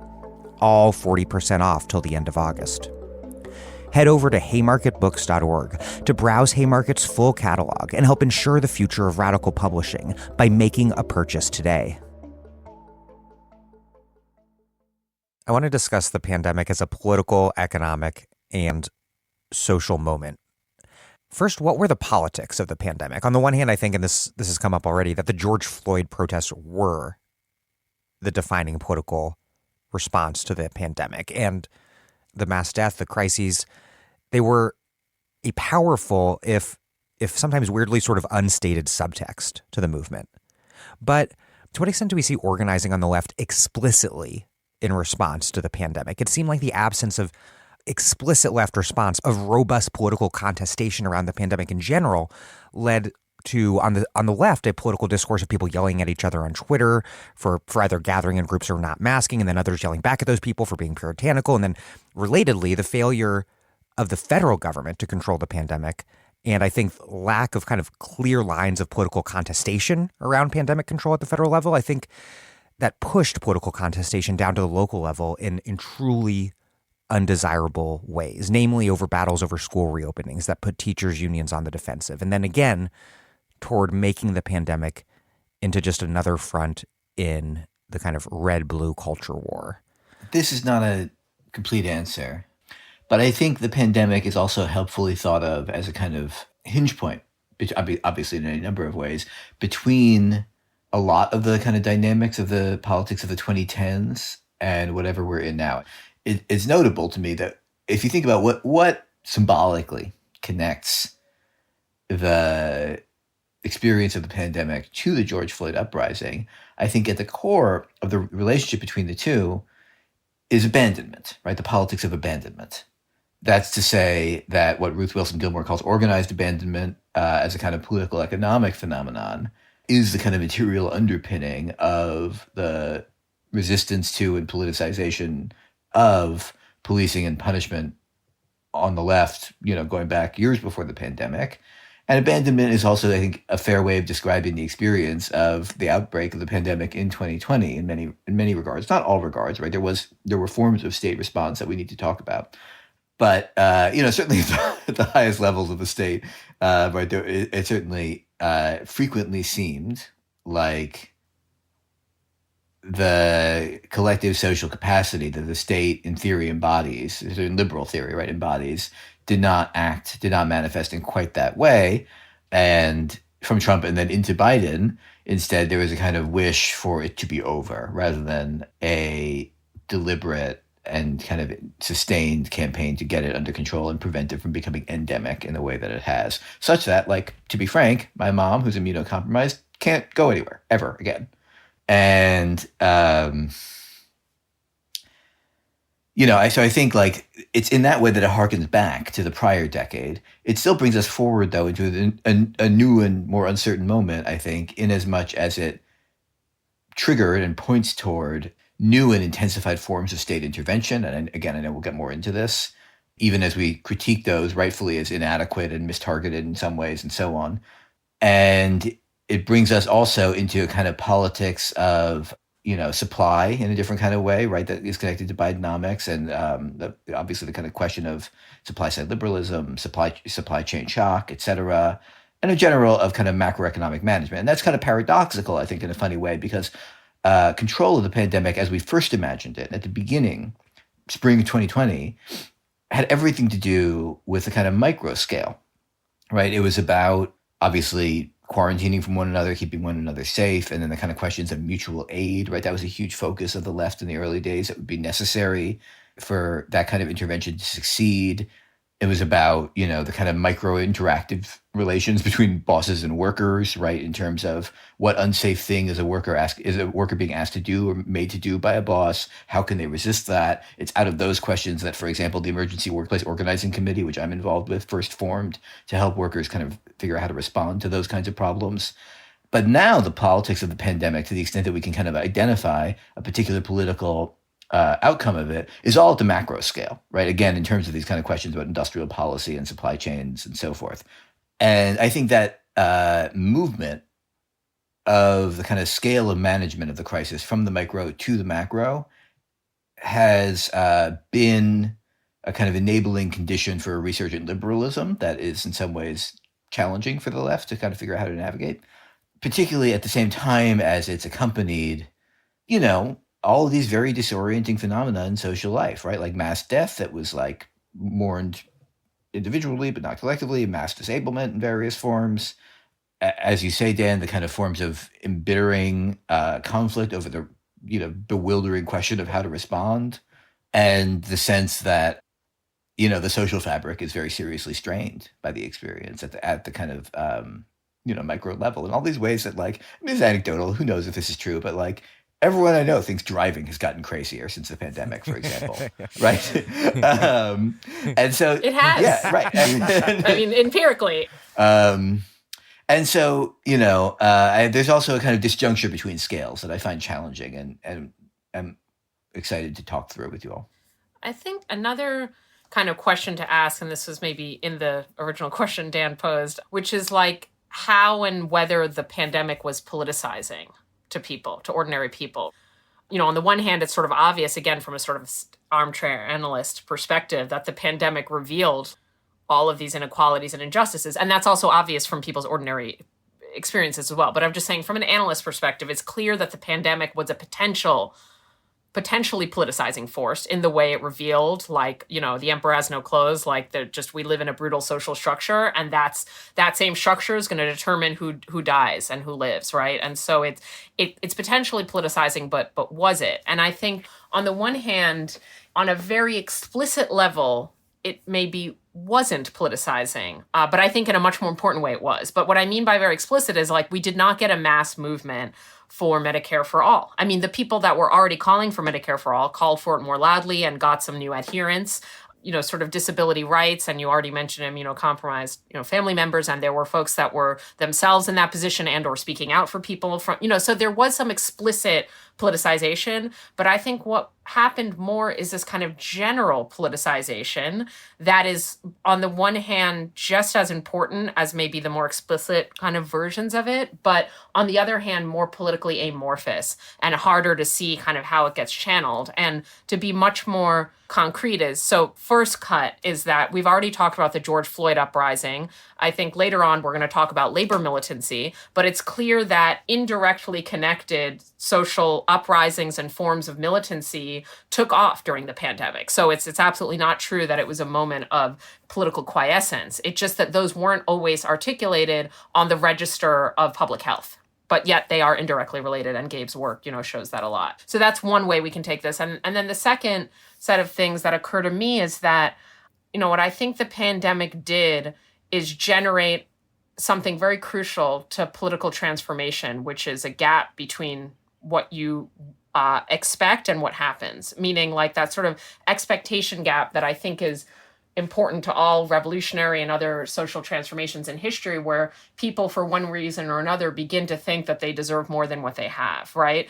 And I think what the pandemic did is show that, the state giveth and the state taketh away. Like the state giveth a stimulus check and then, wait, do we get another one or not, right? Or the state giveth like a childcare tax credit and then we don't have that anymore, right? So it's sort of like, it's clear that the state is key to distribution in ways that dramatically affect people's well-being, but it's just as clear that the state callous and arbitrary and will take those things away from you. And I think that dissonance clarifies for people that the state is crucial to social well-being and social welfare, but also that we're not in control, right? Like there's no democratic control over those mechanisms. So I think that's radicalizing potentially, but in ways that can go right or left, right? Not automatically left. And then the other, which we'll talk about more later, is like the way in which the pandemic directly and indirectly contributed to a tight labor market. So I think that like the combination of an expectation gap and sort of more leverage for labor is crucial to the kind of dynamics that have unfolded, you know, over the past several months in terms of kind of renewed working class militancy that we'll talk about later. But it's just clear to me that the pandemic had those indirect effects. But what I think is also clear is that we didn't get a mass movement for public health in the US. And I think that still remains to be answered why that was the case. Even now, just a few years later, it's almost hard to remember how unthinkable the pandemic was until it started happening and started extending its reach around the world. And then, if you recall, like one of the things that happened when the lockdown started happening and we all started staying home is all of the kind of talk about, and Thea, I'm going to get the language around this wrong. You can correct me, but like with all the cars at home, how quickly, basically like the carbon footprint changed in the world just because everyone was staying at home. And so there were many things like that happened in the spring 2020 that kind of suggested, as these unthinkable things happen, new things became thinkable or seeable in new ways that felt really important. I was reminded the other day that it wasn't really until the George Floyd riots that we realized we could be outside without passing the virus, at least in that form, to one another. And so there was just so much kind of learning and recalibration happening at such an intense scale at the time. Gabe talked about organized abandonment, and I know we talked about George Floyd and the riots, but the other piece of that, of the Ruth Wilson Gilmore phrase, of course, is the organized violence. And so to put a T on it, it wasn't just, of course, that the state failed to respond or provide meaningful support to people in what were clearly perilous times in really broad ways, but also it was the way that the state then responded in such a theatrical way with the National Guard, the police, the sheriffs, and all sorts of manner of police and military forces in response to the pandemic that then I think created some of these questions or deepened some of these questions that Occupy and Ferguson and Baltimore had kind of seeded about who, what does the state actually do? What does it look like? Who is it accountable to? That then kind of produced the summer-long rebellion. And then on the one hand, I think the pandemic also intensified this deep sense of, alienation of various sorts that we all have and loneliness that, at least in the United States, but I think more broadly around the world is, really just a significant experience and social force. And at the same time, a sense of how our political economic order and is so social, all of the ways that we're kind of interconnected and embedded and depend on one another. And I think in some real ways, the pandemic underlined and intensified pre-existing crises around everything from reliance on wage labor for survival to millions of people, the hyper-commodification of housing, the extent of indebtedness that people have and the routine number, whether it's utilities or debt payments, all of the different kind of bills that people have that they need to pay in order to survive. And then, of course, the temporary nature of the arrangements was also made clear, and like Thea was saying, the possibility that the state could do more. We saw that in different small ways, whether it was through the $1,000 checks that Trump sent or the CDC moratorium and the range of different moratoriums on evictions or housing court, and then, of course, eventually the campaign for student debt cancellation. And so that in itself also, I think this was maybe not on the terrain of mass politics. I think all of that was mass politics. I think the way that the system then clawed back and fought back maybe then becomes a little bit less on the terrain of mass politics in the sense of, but I think we've all seen kind of like the gridlock of the state working on behalf of the ruling class. So whether you think about how the housing moratoriums were overruled by the Supreme Court that were enacted by the CDC, or obviously SCOTUS's overruling of the debt cancellation that the debt collective organized for, you kind of see that even when you get little wins that you fight tooth and nail for, or that world historical phenomenon produce kind of a window of an alternate state capacity, that there's, a way that then gets clawed back, shut down, made impossible again very quickly. It also seems to me, and I'd be eager to hear what you all think, that the labor struggles, whether you think about the teachers, Amazon, the potential UPS strike, or even the writers and actors on strike, all of these are sectors of the economy that were impacted in particularly acute ways by the pandemic in ways that seem important to attend to. Yeah. On that note, we should cover the pandemic's key economic dimension, which began with this time-limited but enormous expansion of the welfare state, specifically measures that paid people not to work and that thus tightened the labor market. At the same time, tons of people were working, often putting themselves in serious danger and at risk of disease and death. But the general picture seemed to be one where economic conditions were tipping the balance of power in service workers' direction. And then obviously there was a period of supply chain snarls, inflation, rising interest rates, and very consequentially, a severely escalated housing crisis. How do you view the pandemic era economy of the past few years in terms of how it shaped the balance of class forces, and also how people interpreted and experienced it all on a social level? And again, we'll talk about organized labor in a lot more depth later on. But one key consequence of the pandemic, as Amna just mentioned, does seem to be the current revival of labor militancy. Yeah, I think it's worth first saying in response to this that the course of the expansion and contraction of social provision over the course of the last several years would seem to contradict the truism of American political science. And I think that's a helpful point to begin with, because not just to score a point on political scientists. It's a good moment to take some shots at political scientists.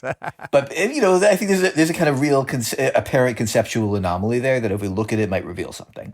The truism is that universal benefits can't be rolled back, basically, right? And this is something that comes out of the kind of, especially the long-term historical experience of Social Security and Medicare. And, that has in turn formed the basis of the argument on the kind of left flank of the Democratic Party, mainly, which, people on the left have largely strategically agreed with, that it's better to establish social benefits on a universal basis than not, because they then constitute a constituency for themselves, right? That's broader and which can defend them against challenges from the right.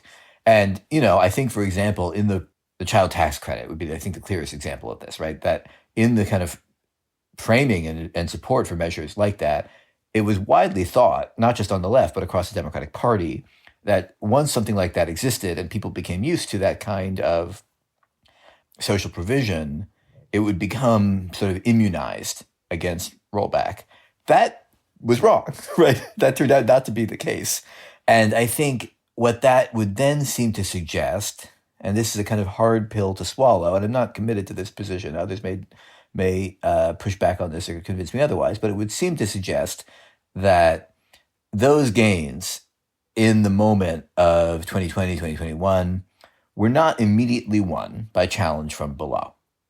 Rather, they were in some way necessary for the strategy of capital, or at least elements of capital, to navigate the most immediate phase of the crisis. And probably also there's some causal input from kind of longer term legacies of social struggles from below, but not in an extremely active phase, right? More in a kind of indirect, like, what will happen if we don't do something like this? Maybe then, something bad could happen, right? As opposed to a kind of immediate demand. Not to say people weren't making demands, right? But those demands were not in a particularly organized and powerful form, it seems to me.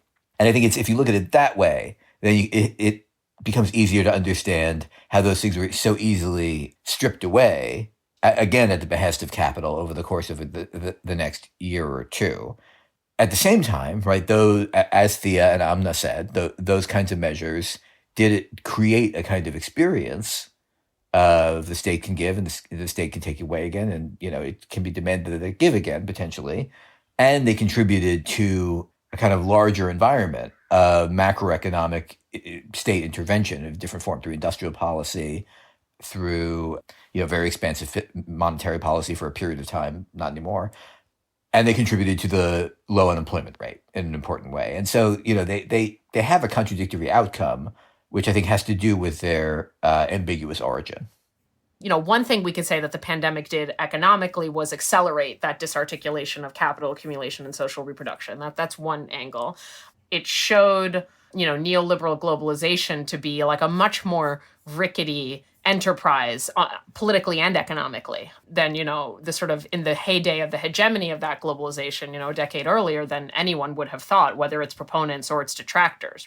Even the critique of globalization, the alter globalization movement, the WTO moment, all of that we spoke about earlier, which I think we should maybe revisit, because I think that's in some senses the left input to this current discussion of industrial policy and supply chains or whatever. But it certainly, in a way, took for granted that globalization was a powerful force.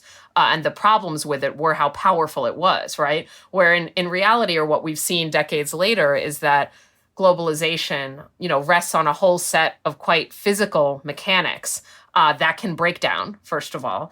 And also, second of all, that globalization, in order to function, because of the ways it's mediated through the law, through the state, through things like free trade agreements, if it loses political support, as Trump's, electoral victory showed that it had in part, that it no longer functions for those reasons, right? So there's like kind of a logistical basis to globalization, and there's like a political consensus that it requires. And both of those kind of fell apart leading up to the pandemic and then in the pandemic. And so for all those reasons, the pandemic accelerated what we could call a shift to a post-neoliberal, though not at all post-capital or post-capitalist order. And so, I would like to kind of maybe at some point think of those alongside one another, maybe when we talk about Bidenomics, but I think they're both key to the pandemic's economic effects. Yeah, I want to respond a little bit to what Gabe was saying.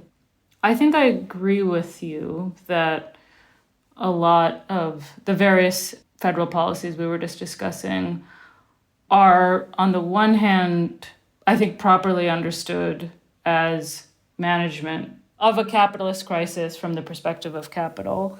And obviously, I'm assuming there wouldn't be disagreement about this, but I do think, the social insurgency and social movement activity is an important part of the picture, even if it's not ultimately definitive. Even the $1,000 checks were called stimulus payments, which on the one hand you could kind of think as a PR move, but can also speak to the logic of those payments. The other part, there's all these debates about the end of neoliberalism, and however you periodize neoliberalism, I also think it speaks to the depth of and the currency of neoliberal reasoning and the way that it affects, what people expect. And so momentary, even if originally this was an attempt by capital to manage its own crisis on its own terms, you could imagine a situation where people then, once they had that experience, could organize or create further insurgency to continue to demand it in a way that made it hard to roll back. But there was a way in which, that didn't happen precisely because it was easy to kind of see, yeah, that was a crazy time, so they did some stuff that was unusual. But of course we don't expect the state to do these things in any sustained way, because that's been kind of the governing logic of the state for so long. Finally, for today, I want to talk about how the pandemic, the death, the illness, the social isolation, how it impacted people on a social and psychic basis.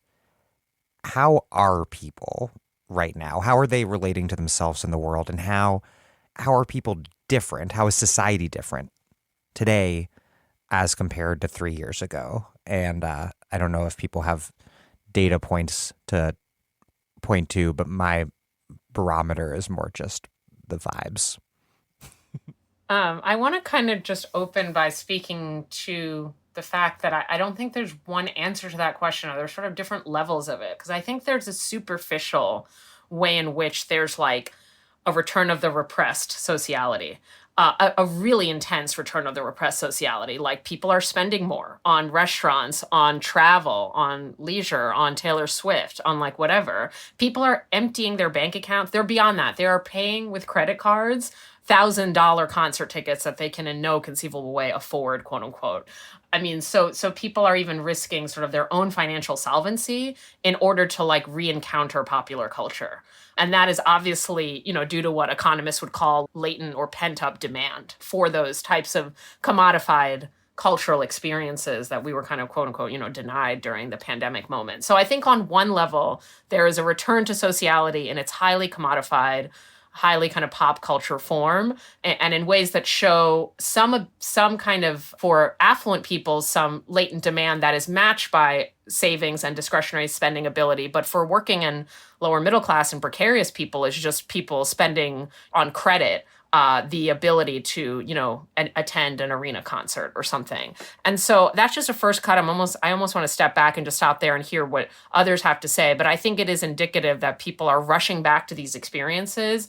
But I think that very much there's much more latent trouble under the waters in terms of like atomization and alienation that can even exist through these mass cultural experiences. That's really fascinating, Thea. And I didn't know that about spending and the numbers. It makes sense. And I want to think about that more. It's kind of stunning to me, even though it's consistent with my experience and maybe even what I've been doing for the last few months. So we've all, even going to Gabe's comment from a while ago about his mom not being able to leave her home, I think we've all experienced fairly directly an enormous amount of death and life-shifting illness and life-shifting experiences, both, ourselves and within our families. It's not a situation where you know someone who knows someone. We all have kind of directly experienced fairly calamitous things, obviously of different scales and to varying impacts of our ability to survive from day to day. But I think that, since you were asking about the vibes, also obviously it's about more than vibes, but I think there's a tremendous psychic toll, grief, mental health crises that, mental health crises isn't even, I don't have the vocabulary for it, but, you encouraged us to swear, so we're all really fucked up. And this, has fucked us up even more. And maybe precisely, it lies in the contradiction of also how much things have changed and how much seems possible, and at the same time how much seems impossible and just catastrophic. And my sense of it, which is not based on much, is that most people have questioned the meaning of life and how they spend their time and why they do what they do, and the contingency of all the social, political, economic arrangements we live under, and then try to articulate or re-articulate that to whatever extent they can in ways that are profoundly important and raise a lot of deep questions. And of course, the pandemic being a kind of unthinkable crisis connected to the looming and ongoing climate crisis and all of the ways that it demarcates and takes shape in life every day all over the world. Also, there's a kind of relationship or stickiness there that makes it hard to think that this is something that, there's like a one-time thing that we're now over and maybe it'll happen again in another 100 years, but we're good for now. In fact, it seems, kind of made real for many of us who may not have had as much direct experience with, ecological, environmental disaster or mass death events of any sort, what it means to live under these conditions. And it's pretty scary. Yeah, I have some reluctance to generalize because I feel like this is a place where it's particularly hard to kind of like think one's way out of one's distinctive social position. And, I'm like a college professor at a fancy college and live in a particular place. And, I'm a young white man. It's just like, it's like, how does this feel to everyone? I think is a harder question to engage that, from the kind of particularities of position than something like, well, what did it do to the labor market? That being said, let me make a little attempt. I guess there's one thing that I would say, which is, and again, this is speculative in a way, but it does seem to me like there's an incredible diffusion of fear across our society. It's not only about the pandemic and the experience of the pandemic. It's again, it has a kind of overdetermined quality, right? It has to do with a whole host of different forms of social violence, right? And gun violence and police violence and the violence of the pandemic and abandonment and so on. And it's connected, as Amna is saying, also to a kind of, more existential social dread about climate and the kind of viability of our like form of civilization, such as it is. So, this is a kind of like vaporous thing to point to. But I feel some kind of confidence in saying this, right? That like I think we are all afraid in new and different kinds of ways. Whether it's like people are driving crazy, like we were talking about before, or like if you honk at someone for cutting you off because they're driving crazy, are they going to fucking shoot you? As like versions of that have happened a bunch this year. We all know those stories, right? And are they going to shoot you because of like the way that they were cut off from sociality? And, the consequences that had for them, over the last several years. I mean, on and on like this. It just feels like there are kind of links in the chain of fear that have grown across the social landscape. And, that feels ominous, obviously. I mean, it also feels like it's really connected to kind of forms of new folklore of right-wing paranoia. It's the things that people seem to think sometimes, related to, I think, Oppenheimer coming out. I saw some series of tweets by some right-wing influencer, I don't even know who this was, about how the atom bomb didn't exist. And you should encounter do shit like this all the time. We should make too much of insanity on the internet, obviously. But it feels like the kind of proliferation of dread and fear corresponds in some way to a kind of also proliferation of new forms of not just conspiracy theory, but kind of like dissident positionalities. I think one of the most obvious political forms of this is the incredible paranoia about crime on the American right. Crime, obviously violent crime had a kind of uptick and then downtick. That's not totally immaterial or whatever, but it's like there's no relationship whatsoever to the way that it's talked about and described.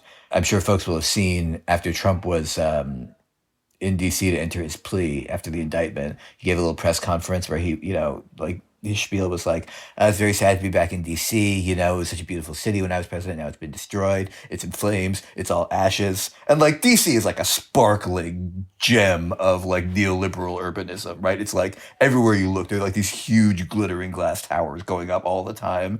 The city is like being scrubbed of its black presence at an incredible rate by gentrification. So just like there's no correspondence between the ways that like, cities like where I live and I live on the south side of Chicago, like that's a place that guy Richard Hanania, that like neo-Nazi pundit influencer guy, I was looking at his blog after he got outed recently, and he went to University of Chicago, it turns out, and big shocker. And he has a whole post about how like literally if a white person gets out of a car on the south side of Chicago, they'll be like raped and killed immediately. And so I do think, I don't think this fear is located in one place ideologically. I don't think it comes from one thing.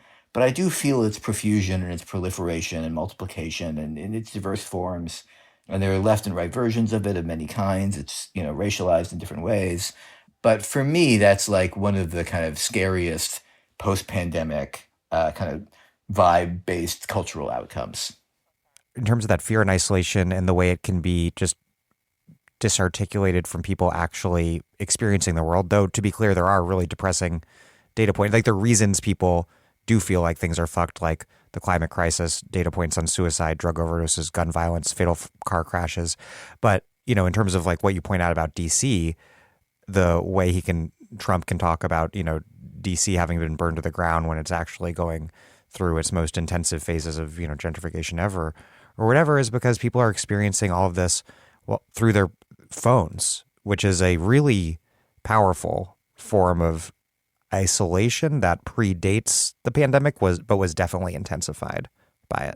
Yeah, I think that's totally right. I as you were talking, Gabe, about fear, which I think is a very useful lens to think through both the pandemic and all of its political afterlives that we're living through, is in some ways fear is like the kind of popular affective complement to like what everyone calls the polycrisis these days. We can discuss, and we might want to, whether we think polycrisis is a useful term, whether we think that there are more crises now than in past crisis moments. But regardless, there's a lot going on.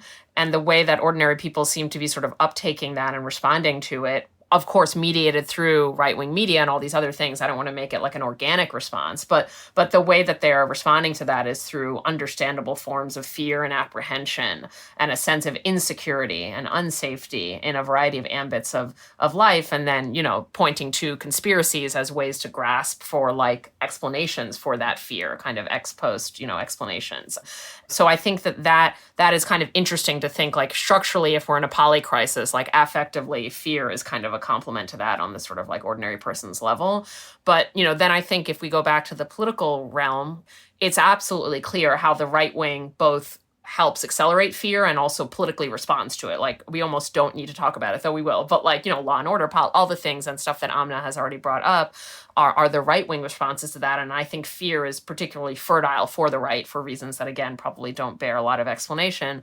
I think the liberal response is also interesting in this moment. We've already alluded to it. It's a kind of return to like managerialism, or a kind of Keynesian technocratic, like, let's manage these crises and manage their social effects. That's kind of the liberal response, and that's in the resurgent supply side liberalism, but also a number of kind of discussions of industrial policy, the administrative state. And so there's this kind of liberal technocratic response. But, what I think is most unclear to me is how the left responds to a politics of fear.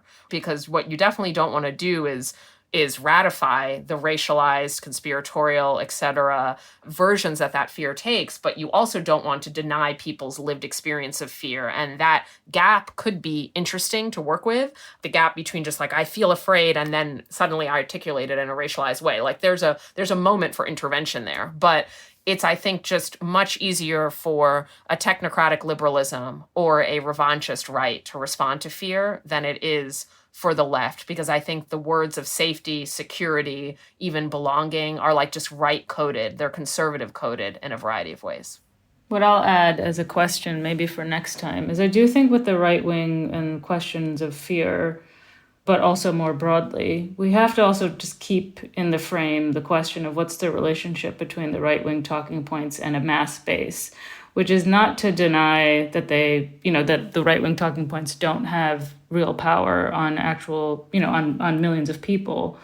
But I do think when you look at everything from, for example, polling on confidence in police after the George Floyd rebellions, to the popularity of legal and safe access to abortion, or even like the extent of concern about things like critical race theory or anti-LGBT politics on people who you might think of as right-wing or Republicans versus right-wing talking points. I think there's, that we should investigate that. I'm increasingly thinking that there's a bigger disconnect in some real ways, or that we don't understand the relationship in ways that we should attend to. I also think it's helpful for us to think about the forms of fear that we experience. We don't want to universalize from our own position, but ideology is imaginary, but it's rooted in something material, right? You can't just by knowing and seeing that something is ideology, you don't get beyond it, and that's true for our own ideologies and our own imaginary processing of our world also. And so I'll just say for myself, like, I think constantly about the Holocaust, like every fucking day. So my grandparents were refugees.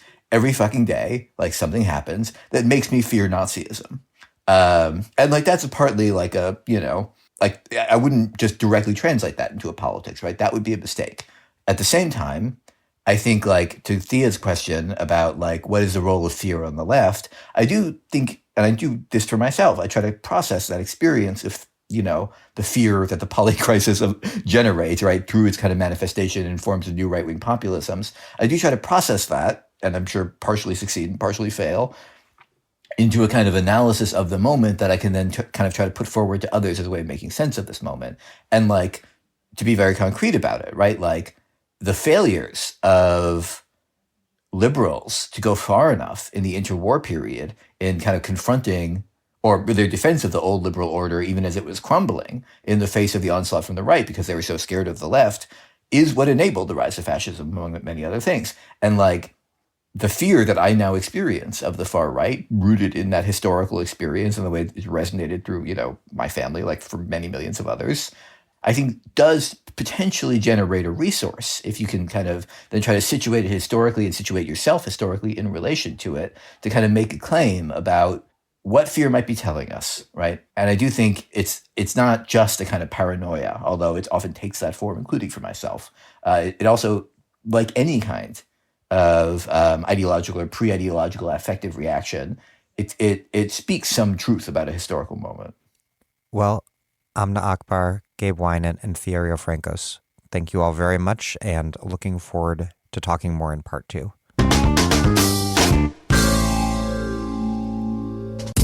That was part 1 of my 2-part interview with Amna Akbar, Gabe Winant, and Riofrancos. Amna Akbar is a professor of law at The Ohio State University. She writes about social movements on the left, their demands and campaigns, and how they relate to questions and institutions of law. Gabriel Winant teaches history at the University of Chicago. His first book, The Next Shift, The Fall of Industry and the Rise of Healthcare in Rust Belt America, was published in 2021. Check out my interview with Gabe on his book in the Dig archives. Riofrancos is a professor of political science at Providence College and the author of Resource Radicals, the co-author of A Planet to Win, and currently writing Extraction, The Frontiers of Green Capitalism. Thank you for listening to The Dig from Jacobin Magazine. As Marx once said, after noting that accidents themselves fall naturally into the general course of development and are compensated again by other accidents, but acceleration and delay are very dependent upon such accidents. While other podcasts have only interpreted the world in various ways, our point is to change it. We're posting new episodes every week. The Dig was produced by Alex Lewis. Our associate producer is Jackson Roach. We're recorded at WBRU in Providence. Music by Jeffrey Brodsky. Our communications coordinators are Tamuz Frankel and Sylvia Atwood. Our senior advisors are Riofrancos and Ben Mabey. Check out our vast archives at thedigradio.com. Follow us on Twitter at thedigradio, and please do find us wherever you get podcasts and subscribe to this podcast. If you subscribe on iTunes or another such platform, please rate and review us. Those reviews help introduce us to new listeners. But what really does that is you telling other people to check out this pod. Please make propaganda for us. And do find us at patreon.com/thedig and make a monthly or annual contribution to keep this operation up and running strong. Even a few bucks is huge.